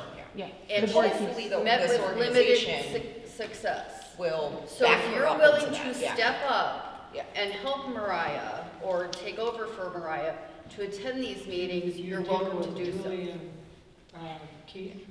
I deal with Lynn. Julian, Keith doesn't have the vote on that. He's the He's not on the planning board. committee. Yeah. So the hard part is that right now we're set in for this year, we have to pay the 500. My goal with this is to have the nonprofit and the backing of the community and the vendors come next year and say, hey, we have paid your fee for this many years. We have brought this much to the community, and at that point, they will have the new restaurant that's gonna be down there, they're gonna have the new apartments that they're building down there, and saying, this is a benefit to the community, and we don't think we should have to pay because we are a nonprofit. Now, do you charge all of your other nonprofits this fee? But right now, we don't have the whole nonprofit set up and all of this going just yet, and I have to write that check this week for them. Yeah. So like, we're kind of in this like interim, but I'm willing to pay this year Right. and keep my fees down and kind of adjust where we've been spending things. But next year, yes, there is a plan for me to go and say, hey, this isn't okay. Like, we've done this, like, you raised it, you almost doubled our costs. So we could do a fundraiser though. Yes, my goal is to do sponsorship. That's where the sponsorship, that's where KMA comes in, right? Yeah, we have some So- future parts that are gonna address what you're talking about. So, yes, KMA can subsidize the local Right. castle and probably cover the, Who is that? KMA is all of us, right? Keyword Market Association. Yeah, like our. That's We gonna, already are. It's a mouthful, so I've just Right. been but saying Chasel's KMA. gonna be, Chasel is under that, so it'd be, the KMA would help them out a little bit. So like, I'm fees buying would- in, as my market, I'm buying into KMA and saying, I am volunteering my time. Yep. And I don't even mind saying, like, if I have to pay some fees as a market to be a part of this, because I feel like the benefit is gonna be more than what we would have to pay into it. That's what my goal is with this, and that's why I've kind of been supportive from the get-go, is saying, hey, like, I need help, because I can't do this all my own anymore. That's Like, it's a where lot. strength in numbers come in, Yeah, is where everything's getting. Do we need to elect, the individual market committee members now, or is that something that Chassel holds? Cause I got a couple ideas for more people for Chassel Market. I think, my opinion would be is that Chassel would have still their own committee, Yep, and then they and we can just put have them on there. representatives. Okay. Yeah, yeah. Good, cause I got a couple ideas for the Chassel Market, then, but we don't need a So we let bylaw. the internal committees arrange their numbers. Our only requirement as an organization is that they send 2 people. I think 2 people is good, because then if one can't make it to their The other meeting, one then you will have a have backup. theirs. Okay. Yeah, So then you're always always having- have some, Yeah, because I want to stick with what Yeah, yeah. is immediately addressable today, as tempting as it is to kind of get down into the weeds of things. Yeah, And so we'll sort of table how the exact committees will structure themselves. And in the future, KMA could even put in maybe some requirements, like your committee has to have some of these like basic things, so that we can, that way it's not just 2 people be like, oh yeah, we're the committee. Like, Yeah. who do you represent? Like, oh, trust us, we represent them. So, but we can, we yeah, can figure that out later. yeah. So, Anybody want to sponsorships, talk? advertising, And how that fits into we're gonna offer for coffee if anyone needs a little pick-me-up over here. So sponsorships, advertising, and then how that's gonna fit into the market manager and the cost. Because there's some hypothetical situations where maybe we don't need a formal market manager, especially if there's enough in sponsorships and fundraising to make the market free. If the market's free, then there doesn't need to be someone to sit there, and then we basically just have a laminated sheet of paper that just shows the vendor assignments. The curveball of that is if we implement the token program, where people are exchanging tokens in and out, so that might need a little bit of revisiting. But I just kind of wanted to kind of give you an idea of where the conversations are at.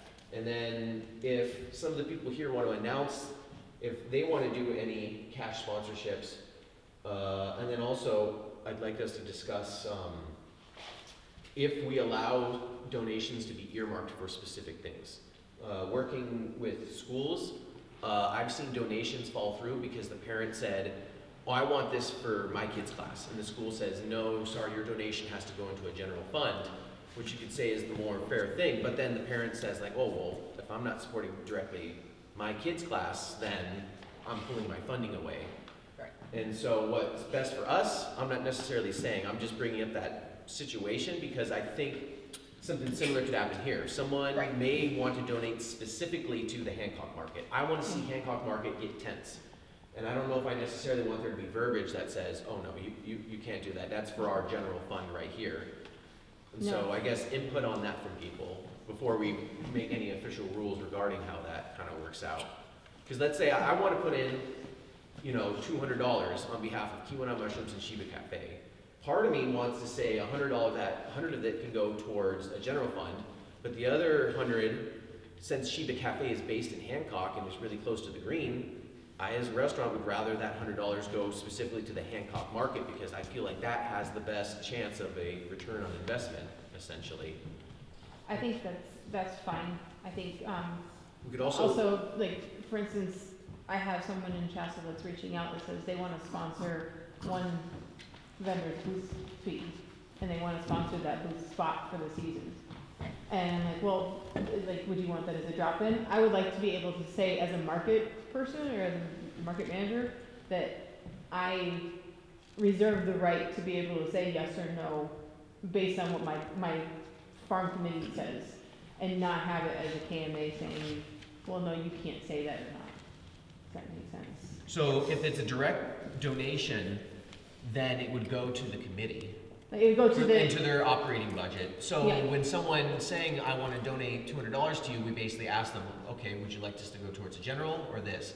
And then just for the sake of argument, there are some organizations that just say, hey, any donation you make, we take 20% for the general organization fund to cover their administrative costs. And then anything past that 20%, you can handpick, unless of course they buy the equipment or items directly.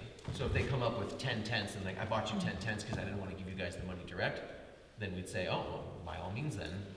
Right. So just kind of throwing that in there. So do we Yeah. want it fixed or do we just let them 100% get to decide where the money goes? Because my only concern with that is everyone may all of a sudden be like, thought oh, of that 20%, Yeah, I think that 20% that- is good yeah. because yeah. at the end of the day, like, if the Respect. Hogan Well, one another- ends up being a bigger market and more people are donating to that, that will still end up spreading out. Yeah, Correct. that makes sense. And And then you can just let the then- vendors, the donator know, like, hey, like 20% of this does go to the Yeah. KMA, but 80% would go to that spot that you're sponsoring. And then if the person says, I don't want 20% to go to the general fund, I want it only for this market, then you lose the whole donation to the market because it's locked in that 20% is gonna get peeled off. yeah, that's what I was about to You know, ask. I almost think, We could just make it a recommendation. We don't necessarily have to make it a hard rule. We can make it at the discretion of the committee. And be Yeah, like, you well, know, we'd like it if 20% can go, but if it's a deal breaker, we won't say no.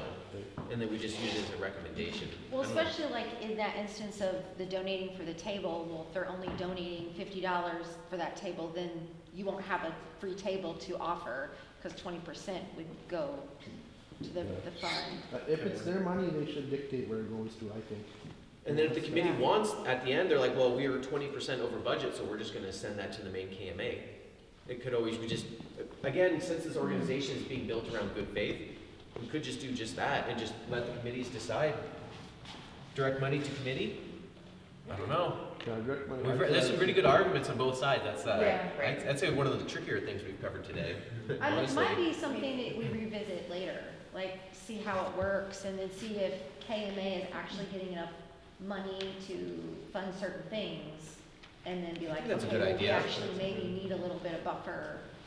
Yeah, because in the theoretically, umbrella. KMA won't need very much money. If everything is compartmentalized and every committee is balancing its budget like it's supposed to, ideally, the KMA basically is just a placeholder. Any money in the KMA account will already be, you know, KMA has $3,000 in the account, but it's $1,000 that's in reality held by the different committees. And then we'll need to obviously do some checks and balances system to make sure that the committees can actually access those funds and not have to deal with there being 3 different bank accounts. Because again, we're trying to save on the administrative, bureaucratic side of things. So the markets do not have to pay in to be a part of this.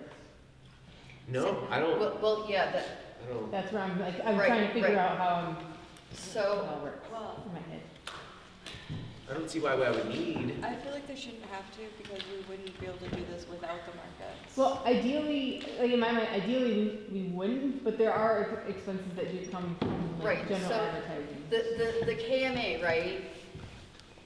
If each market is a silo, right? Then any advertising, that market is gonna have to do their own advertising and come up with the budget for that. Where if they pay whatever we decide, if we decide on anything, to the KMA handles advertising for all the markets. So then we make one Yeah, one very similar to brochure and we like print Alpha bulk Brown. and Yes. and then it's cheaper. Same thing if you Yeah, put a yes. spot on the radio, you're advertising both or all of them at one time. Yeah. Yeah, Yeah. That's just smart money maker. that's kind of what I'm thinking. So like, That's what because I know that like normally I budget in between $200 and $500 for advertising for the chapel budget. And if I say, hey, like I have to pay $200 to the KMA every year for marketing, for bulk marketing, like in my opinion, that's well worth it because one, we're gonna save, we're gonna be able to reach more people because the cost of printing 1,000 brochures is a lot cheaper than having to print 50 brochures. Right. Right. So like, if we say that this is the base fee, 200 is nothing compared to what. Okay, let's say Others if you're are even spending Yes. $500, What if, and what $250 if from all each of the market markets gets were both allowed to buy advertising. in, You're if way they ahead. want to, for the Both advertising? places. If they want to. Yeah, and Make it's, it optional so that they don't have to, but it could benefit them to buy. Like maybe they won't use certain services that we have, but they could use help for advertising, they could buy it on and So if I put in $200 and let's say Hancock Winter Market does not put in $200, do they still get advertised even though I put the $200 in? and that's what I was gonna ask is Right. how do you That's divvy the up hard the part, advertising is that's costs? from the ground has that problem. Yeah. Yeah, That's where They I'm, have the push and pull with that problem. I don't know. like, I think it should be a hard, like, you're gonna pay in and everybody's gonna be advertised equally kind of thing. So the markets, again, they have their expenses, right? Yeah. They're gonna have advertising, if we get tokens, they're gonna have to, Membership fee kind of thing. whatever. Not that anyone's going to get paid, we're all volunteers, right? But there's still gonna be time and whatnot, Right. processing tokens or dealing with paperwork and whatnot. So I don't think it's unreasonable for each market to pay a nominal fee to the KMA. The KMA will then go seek sponsorships, right? And then and there will be money flowing back into the markets. So we put, so, I think so we, it might kind of be a null point because like in the reality of it, each market is already paying a fee to somewhere, whether Yes. it's the Right. city, whether Yeah. we're paying Hancock, you know, like Yep. somebody's paying the fee to somewhere. Right. If we're just paying it to KMA, which is then paying the same fee that we normally would be, it kind of is just getting. but KMA is not gonna cover the 500 for the pavilion. Nor Well- should they, because Hancock vendors shouldn't have to pay for the We pavilion. shouldn't have to subsidize the other markets. Correct. Right, yeah. That's Well, then not that's- like we expect. I mean, Johnson will it's, pay for the you're vendor. kind of right, it's kind of a tomato Yeah. type thing, it's like But- where you yeah, actually so I think- count money, I think that's- essentially. I almost- How about- Because I don't see advertising differing that much from all the different, I mean, is one Okay, person so gonna it use a wouldn't be- different advertising? It wouldn't be KMA paying it, it would be the Chassel committee under KMA, which has the funds, which, And I guess I think Chassel could we're- always decide, well, we can Right, advertise with that better than independent KMA. budget, I think I hear what you're getting at. Yeah. I mean, Having our own it's- independent Just budget. added another I hear, word. yeah. I think this is really good. I think we should table this so I can bring previous budgets of what we've done in Chassel, and we can actually play with the numbers, and you guys can see how it affects, like, the I like past that. years, Yeah. because it is a very small amount, and when you take a little number, it does affect everything big time. Just like having, like, the number of vendors really flexes what we have the opportunity to do or not. So if we can table that and do I think the farmer market committee could be a whole meeting, because there's a lot of nitty and gritty that goes Definitely. into that. Should So, we make this part of the special meeting, or do we need a separate special meeting for in-house stuff versus? I think a separate one, and at that point, we would find out the nitty gritty of the farmers market committee, like how we're gonna structure it, how we're going to, money flow wise, Right. how, like, what's included, what's not, there's a lot of things that go into There's a making lot the going on. market. Right. Yeah. So, Just write an executive order. so not that do being that. said, with all of these Case stuff more that needs advanced. to get done, are you looking at getting this done just before these markets start up again? So you should probably see if you can set another meeting. Yeah, It's so- definitely gotta be sooner rather than Right. later. So what I would do, like, in my opinion, I'm gonna go home and I'm gonna write up what I kinda, like, what I would propose. And as soon as I can write that up and send it out in an email, like, so that like- everybody can read it and digest it, and then we can have a So like beginning of Discussion. April, Right, yeah. ideally, yeah, Which like, is next week, or? 2 days. Alright, we're there, you ready? yeah, my Next problem, Saturday? We'll get everyone's email, and then we'll just send out a mass email with the Yeah. conversation, kinda like this other chain email that's been kinda bouncing back and forth. yeah, I kinda think Ryan's got that, mine. yeah, I kinda think that having everybody be able to read it, and for me to write my thoughts down and make them cohesive, because I have a lot of things that have ideas for future, but also past of what I have learned Right. doing this, because there's a lot of value in what I've learned from the beginning of Chassel, and I think James could agree, we've learned a lot and changed a lot from where we started to where we're at now. And we don't wanna lose the heart of Chassel, like, that's the big thing that I don't wanna lose, is what we have gotten to, because it does feel like family, and I think that that's where the winter market has. Lake Linden's the same Same way. way. Yeah, Oh, very much so. I'm hoping, that'd be nice to see if we can get like London in this too.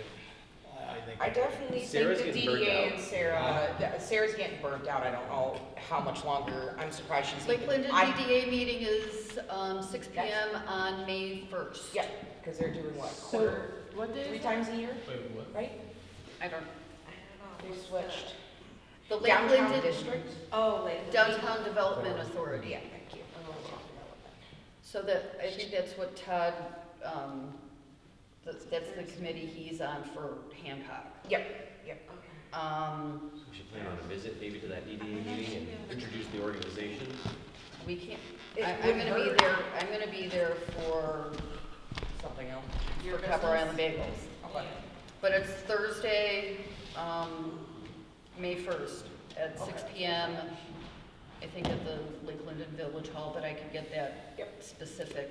Yep, that's. Look on the website, see if they actually. have Probably, dates, yeah, so. yeah. Cause I know there for a while, the regular village meetings, they weren't reposting anymore. No, they haven't posted one since 2024. You got a call. Yeah. 2025 now. They haven't posted one since It's funny. early 2024, so you got a call now. But like, yeah, whatever, yeah.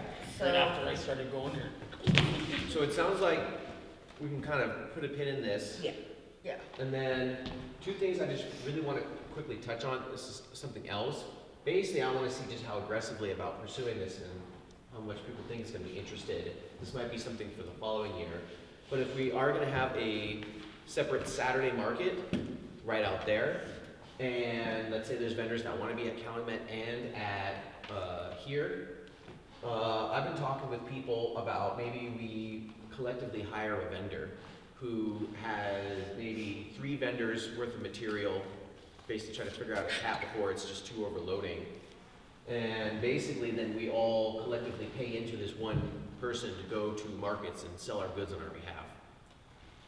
How does that work with cottage farm though? Because I know that Yeah. can get a little bit of a gray area. So For the food businesses, we have to direct to sale. it may have to be just specifically for produce items to Yeah, start. produce and We did artisans. experiment with a loophole during the Orpheum shenanigans of last year, Yep. where technically you could have and it's probably more trouble than it's worth, but just hypothetically putting it out there, you could have an iPad with a Yeah, as call long number. as they're a face, if I can talk to you when I sell you something, I think that's really what it sounds like to me. Yeah, so if you just had an iPad Yeah. on the table, you could be at one place and one person's face appears and be like, yeah, you got any questions? No? Okay. Yeah, like digital $5. doctor, I mean, that's what the understanding is for me too. Yeah, you can represent yourself legally in court through wireless, Right, so. right. And there's gotta be should a stand to loophole in reason. there, something that we can figure out, I'm sure. Yeah, but I guess in terms of Sounds like that, a great idea. if it sounds like a good idea, I can start to look into that, and then I have someone I've been talking to who Yeah. might be a good candidate to sort of test drive it this Yeah. summer.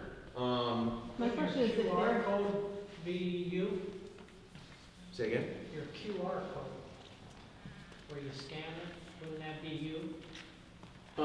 Yeah, the QR code could go to the video type thing. I had it so where I just supplied an iPad with a quick call number, and then the person just pressed it, and then they were able to call me, even though I wasn't there. And then I asked them, do you have any questions about the sourdough you're about to buy? And they'd say no, and I'd say that'd be $5. Kinda like when you That go was to the it. pharmacy, do you have any questions about the medication? No? That's all the cottage farm law requires, is you have to be able to, somebody has to ask us, yeah. If you would have stuff on the table and they picked it up, they could scan QR and put the price in. My question is, Oh, I hear what you're saying. They could, we would leave that at the behest as of the, basically for the individual vendors to figure out. Like for me, mushrooms, something has to be weighed. So I would have to basically put that into account, because I would only be able to take maybe, let's say, 1 table's worth. And so whether it's a QR code, whether it's a scale and a whole separate thing, KMA would really be responsible for that. Pre-package them. Again, from KMA's perspective, we don't care. That's for the vendors and whoever the hired vendor is. We could set some basic like rules to make sure that whoever the hired person is isn't getting sucked into some rigmarole. But I think from our perspective, we're just here to kind of act as an organizational thing and to handle the hiring paperwork so that other people now don't have to figure out how to, do workers' comp and all this other stuff. And so we can basically have an employee of KMA, and then the vendors would basically, I guess, make a donation, so to speak, or we can figure out exactly how that would go. And then let's say there's a 3-hour market with an hour for the take up and take down. So they have a 4-hour block they need to pay for. I'm thinking, anywhere from $15 to $20 an hour. I think $20 an hour would be a lot better. You're gonna get a lot better quality person from doing that. And then, so let's say if it's $20 an hour, that's, $80. I'm not willing to pay someone $80 to sell my mushrooms, but you divide that in a third and you get it to $26 or whatever that is. Like, that's something, sorry about It's more feasible. it's kind of morphing there. Now $26, I don't mind paying someone to sit there and sell my mushrooms for 3 hours. And if that were to be added with maybe another produce vendor and then maybe some bagels, I think that would work out pretty well. That's something that is obtainable, and I think bagels, some produce, and mushrooms, especially if I go and I pre-weigh the mushrooms into set things to make it efficient. Again, that's kind of for me and the hired vendor to kind of coordinate out, and the KMA can provide guidance on, hey, a QR code, or hey, having the tablet if you're trying to do baked goods. We can provide all the little tips and tricks on how to do that. would you see that as like a phase 1 or phase 2 of this? Like, I'm trying to think about how the layout of all this is gonna happen, and we can't do everything all at once, so I'm thinking like the first thing in my mind right now is just trying to get the farmer's market sign up stuff going and get that hashed out, because So this would That's just be gonna- me and this other person I'm talking to, and I would just maybe coordinate with one or two other vendors who want to try that for this summer season. well, And maybe maybe that's just a for like test a 1 month thing. period. Yeah, like maybe that's a test thing for this year. Yeah, this would 'Cause just I'm- be, so this would all be handled by Try it, me, okay. and this would be just a prototyping. Okay. Because my whole thing is because coming from California, sometimes it's hard because like you get this great momentum and then winter hits and then there's like a 6 month layover. And so for me, I want to try to get something going for this summer just to see like, okay, okay, that didn't quite work. Oh, that worked perfectly. Yeah. How much money did they bring in? Was it worth their effort? Was it worth our effort? I want to get something on the ground. Well, And and this I think- is, if people are like, hey, we're too full with that, that's totally fine. I'm okay with kind of one-man arming this, because I do have an invested interest. Well, and I think that's a great is a prototype, because then you can relay that back to the committee and say, hey, like, this is what I found out, and this is something that we should invest in, or this is something that I don't think is really gonna be great for us to invest in. Like, because in all of this, like, things take time to figure out all those kinks and quirks and what works and what doesn't work. So yeah, I'll endeavor to experiment with that and do a report for the KMA I think that'd be great. for this next year. And then just real quick then, before we move on to the next thing on this one is, what do people think I should pay this hypothetical person? Or if there's any other input on this idea? This may have been covered, when in our employees room, but, I know you were talking a little bit about stuff. Cottage food, I can sell something to somebody else, but if I hired if somebody else was gonna sell it for me, is that falling out of cottage food? Only if it's baked goods. If it's produce, it's okay. Right. If it's Yeah, arts and crafts, it's okay. But only the cottage food law would be able to resell. Cause I'm gonna resell my own stuff like we always have. Yeah, it's weird. So, but if Stephanie were to have cupcakes, Yeah. drop them here, can somebody sell Stephanie's cupcakes for her if they're done under cottage food, assuming they're done under cottage food law? Or does Well, that run as afoul? Yeah, I think that's when you walked out, we Yeah. touched on that, and that would be I the have an exception. iPad there that has a call button to Zach, and it, under the spirit of the law, You guys that, have people come in and pick up bags of stuff that It's they've ordered. definitely something, I've been to the, MIFMA committee meetings and their cottage They come in meetings, and and pick up that's a bag of something. vegetables. Yeah. Well, and I was always We're wondering. trying to figure out, it's Yeah. still in-house committee right now, but, I think there's great areas to work, and I'm happy to see my iPad to KMA. yeah, oh, to do yeah, it as absolutely. well, because Yeah. I did a They little can do bit that, of yeah, I'm just. prototyping, and That's it why I works. brought it up. Instead of. It's a little inefficient, but it works. Yeah. My question is, Have it if Stephanie available hired on an that particular employee, market. Yeah, You she still put can have that to employee have sell it for there. you? You can't do it? Yes, Under it just cottage has to law. be You can do it? somebody from your, Yeah. Let's say you're, So, myself. myself, my husband, my kid, somebody who works for me. But that's what I'm saying. Yeah. If you're paying a portion of that, then Yeah. That technically could they're an technically be employee. mine. That's why I'm like, there's gotta be. Yeah, so like as long as you're saying like it's as a Yeah. business owner, the business is hiring Yes. this person Yeah. to do And that's it. not Independent contract. There you go. Like, and Yes, that's where like a people would be subcontract. hired as an Yep, independent yep. I contractor. feel like that might be the funky. If But they the- get it, they but get the a form problem at the end of is- 1092. I wonder if that would be Mike, better. and then Mike's got it. the problem is, Why not? if, they can't be considered contractors, because Are you KMA or considering the, a wholesale, or what do you call that? They no, represent what it something. has to do with is the employer is determining basically all the parameters for that person to do the job. Mhm, As opposed to like, you hire someone to paint your house, right? mhm. Well, they decide when they're gonna come, the breaks they're gonna take, all the logistics of it. If you're saying, no, you have to be here at this time and sell these things for this amount, Mhm. that is not a contractor, that is an employee. Okay, so instead, it would be an employee versus instead of an independent contractor. So, Right, so we would say we're hiring an employee, a part-time employee for this time, and these are gonna be the people that are hiring you, and you're part of the hiring committee like as a I, business? Like- again, I don't know how that's, Yeah, I was just curious. As soon as you tell them when to show up, I'm you curious. fall into the, That work. it's kind of weird because it's like the I was talking to the Keweenaw Country Store, and they have the girls working there on 1099. And I'm like, how is that? You have set business hours. And it's because they formed their business as like an S Corp or a C Corp versus like a partner or a sole proprietorship.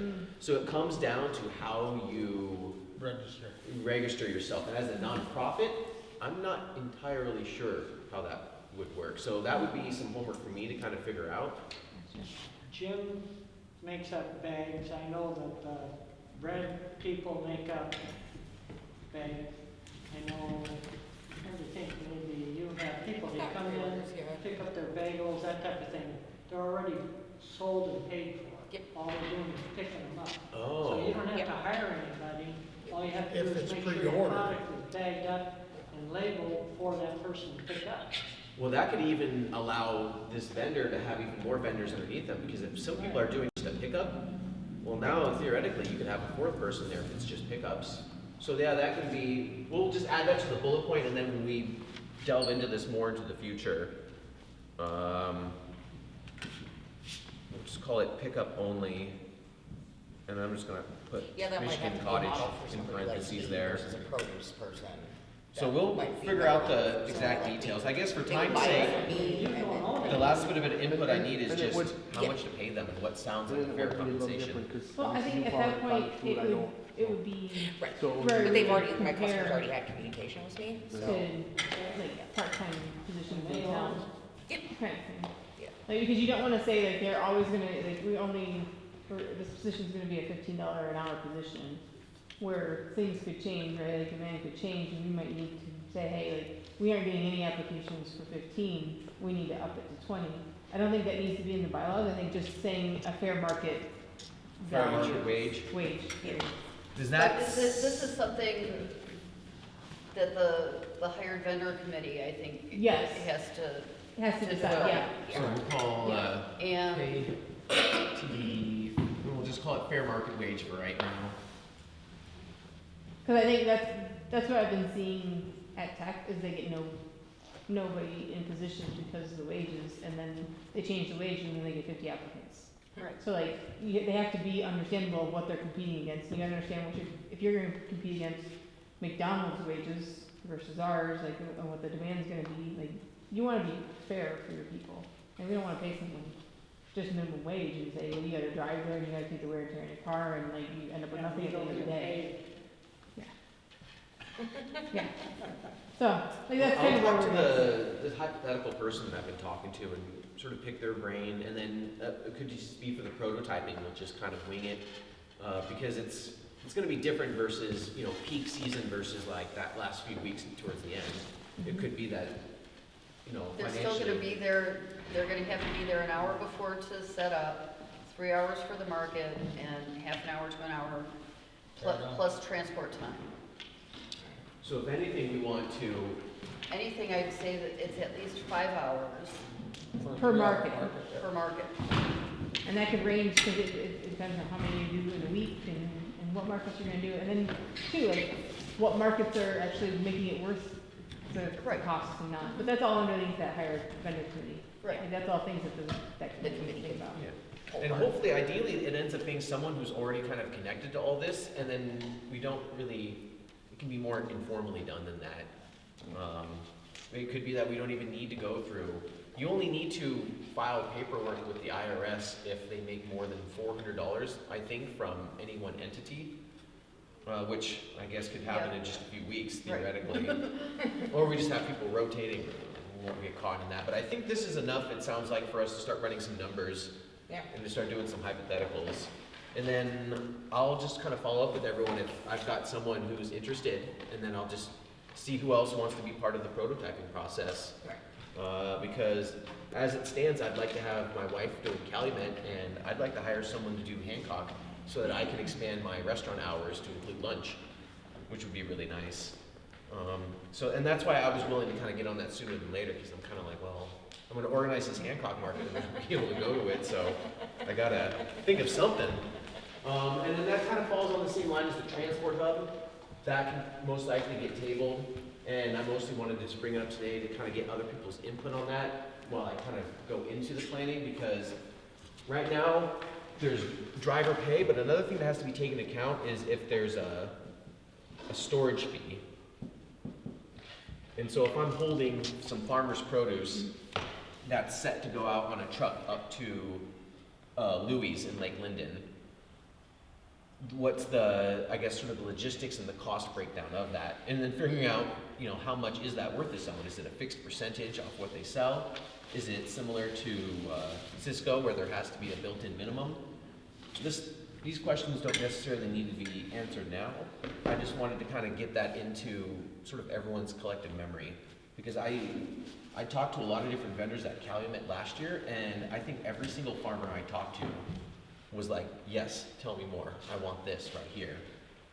Because it seems like people don't have the time to both bake, farm, grow mushrooms, whatever, and also handle driving between Mons and Lake Linden. Or even, it could be that there could be restaurants up in Copper Harbor that would love some of that seasonal produce.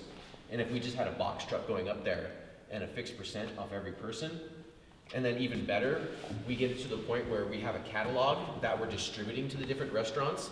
And then the restaurants, again, just like Cisco, they can look at it and be like, oh, well, I didn't know I could get local carrots during this time and this time of year and have it be almost the exact same cost as the organic ones I'm getting from Cisco. Yeah, put me down for one of those. And then we basically say like, okay, well, if you want the truck to come up to your restaurant in Copper Shores, you need to order at least this much of value worth of stuff so that it's enough money in margins in order to pay for the driver, the wear and tear, and all these other things. Insurance. And insurance as well, yeah. Fuel.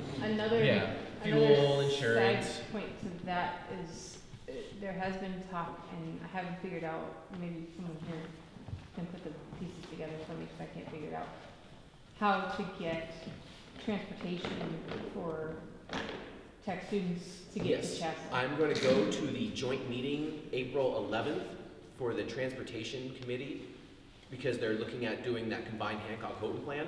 So I was gonna go to that meeting and announce to them, we want whatever this plan is to also encompass creating something to take from the high population density areas, like Michigan Tech, and getting those up to Calumet, getting those over to Hancock and all these other places.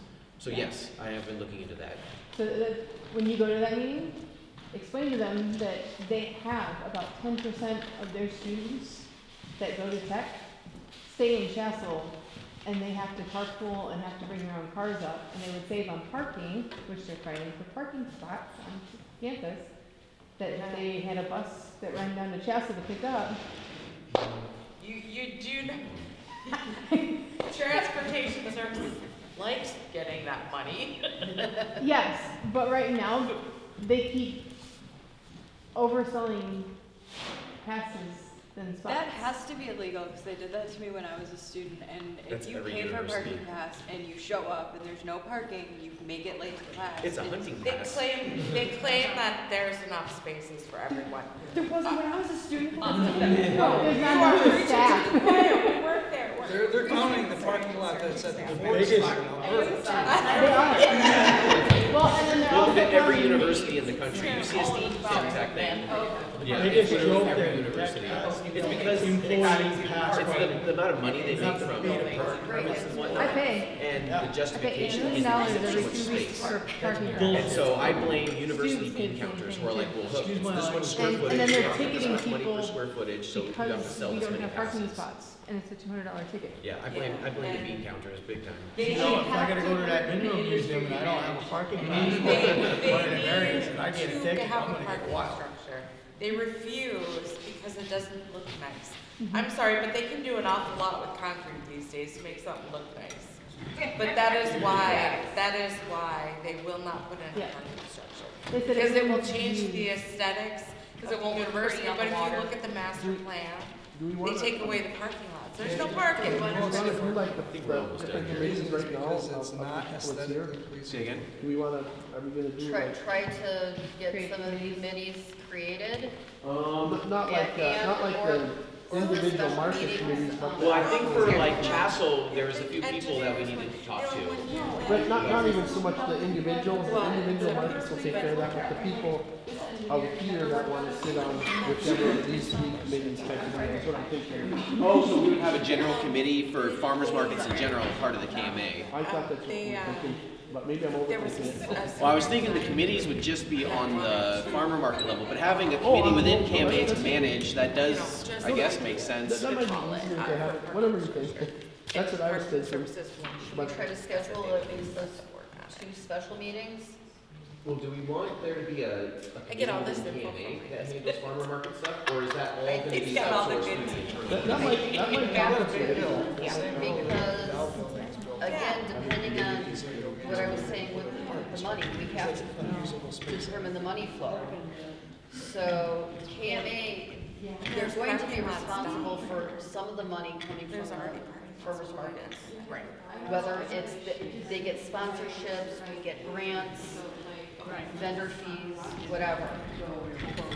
The KMA is going to be the umbrella overseeing the money, even for the select, the subcommittee, right? So I think there has to be a farmer's market committee. So for Chassel, the one that happens at On Saturdays. they're gonna try to do that. Okay. So I will let you know Okay. as soon as I know for that one. I know for Chassel, my goal was to have it out the first week of April, so I'm working on it. So I don't, first of all, tell me. So you know where the library. So I'm trying to figure out what else I So from the ground up, Calumet on Saturdays, Well, I think that does Hancock on Thursdays, and then Tuesday and Houghton. yeah, and all of those I put are all on 4 days. I Because I don't looked online the other day and they said, oh, it's like $300. That part we can But vote now. the price isn't reflected on the internet. No, April 1st. Oh, They will put their stuff out, that's what they said. So, and my goal was to have ours out for Chassel around that time. Okay. Now the Saturday one, I'm not sure. Yeah. We haven't gotten that all figured out. So I guess he's supposed to meet with And our Hancock president. DDA or whatever, yeah, and find out if I there's think Fun that stuff. needs to be green. accessible on Okay. So, Okay. because that's gonna depict on like how much in the it's next gonna few cost. weeks. So are we gonna just wait for Mariah? Yep, I'll make you the, I'll make sure I send all that out and stuff like that. Go get my phone. Yeah, no worries, I'm waiting for more. All right, dude, sounds good. If they get rid of the all this financial aid will go away, which Bylaws. unless you can. I mean, it's gonna Afford it, end up you being can't that go to these both meetings school. will probably happen around the same time. I'm almost That's what wondering I'm if they thinking. should just get merged. Well, we As can well as have take one that money and, away Like a from phase special one, phase ed two. programs and. yeah, this is the meeting to cover the KMA overall stuff, and this is the farmer's Yeah. market committee meeting. Would we And, schedule it separately or sure, if we're all, in agreement? I'm thinking that most of us are going to be involved with both. My opinion, I think this Those items. So, That's good to hear. so one starts at 11 and then runs till noon or whatever, and then the other one starts Because at if noon. people are Okay, is there losing anything their you want jobs to vote for on any reason. today? Or do you think we've Whether it's because covered of enough? tariffs or, you know. Okay. I I think we can make a motion to end the meeting then. What it is. I second that. All right, all in favor of ending the Not meeting? gonna travel. All right. There we go. Thank you. Hey, thanks for sticking with us, A lot of, remotely there's there. a lot of things like that I didn't. And you'll see an email go out, when we do our follow-up meeting on stuff. Thanks, everyone. Thanks, Lauren. Did you wanna email that to me, It is. and then I can get it out to It you? took 2 hours, that's, Who's emailing what? that really helps. The email to Oh, the mayor.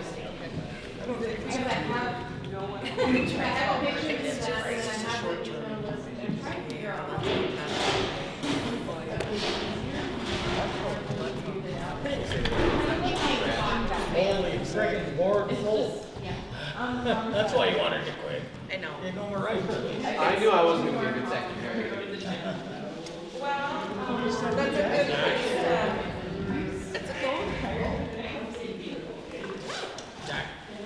It'll be all right. We'll get through it. It's too. It's like rural court, they give you also summertime for markets. and I never stuff. take fast ones. It's slower. The city to give to us. Well, believe me, if I present anytime my first or last go wrong, I'd like to be. So it's almost a good thing now we can put more effort into building and not building. So, I have to. Guarantee we'll be less than $2. You guys are smart, because do you think That I am going to commonly say. Yeah. Probably There's pluses and minuses. Yeah. So you have to try to that's the hard part. Is that a permanent or are they just temporary? I have no idea what she's doing. Why don't you go there if that's, if you bake things? Oh, I I know. I mean, that works out. We guarantee. Yeah. Right now, it becomes a Oh, yeah. Oh, yeah. I'm gonna get some mushrooms Yeah, from that the. sucks. Right, cheaper.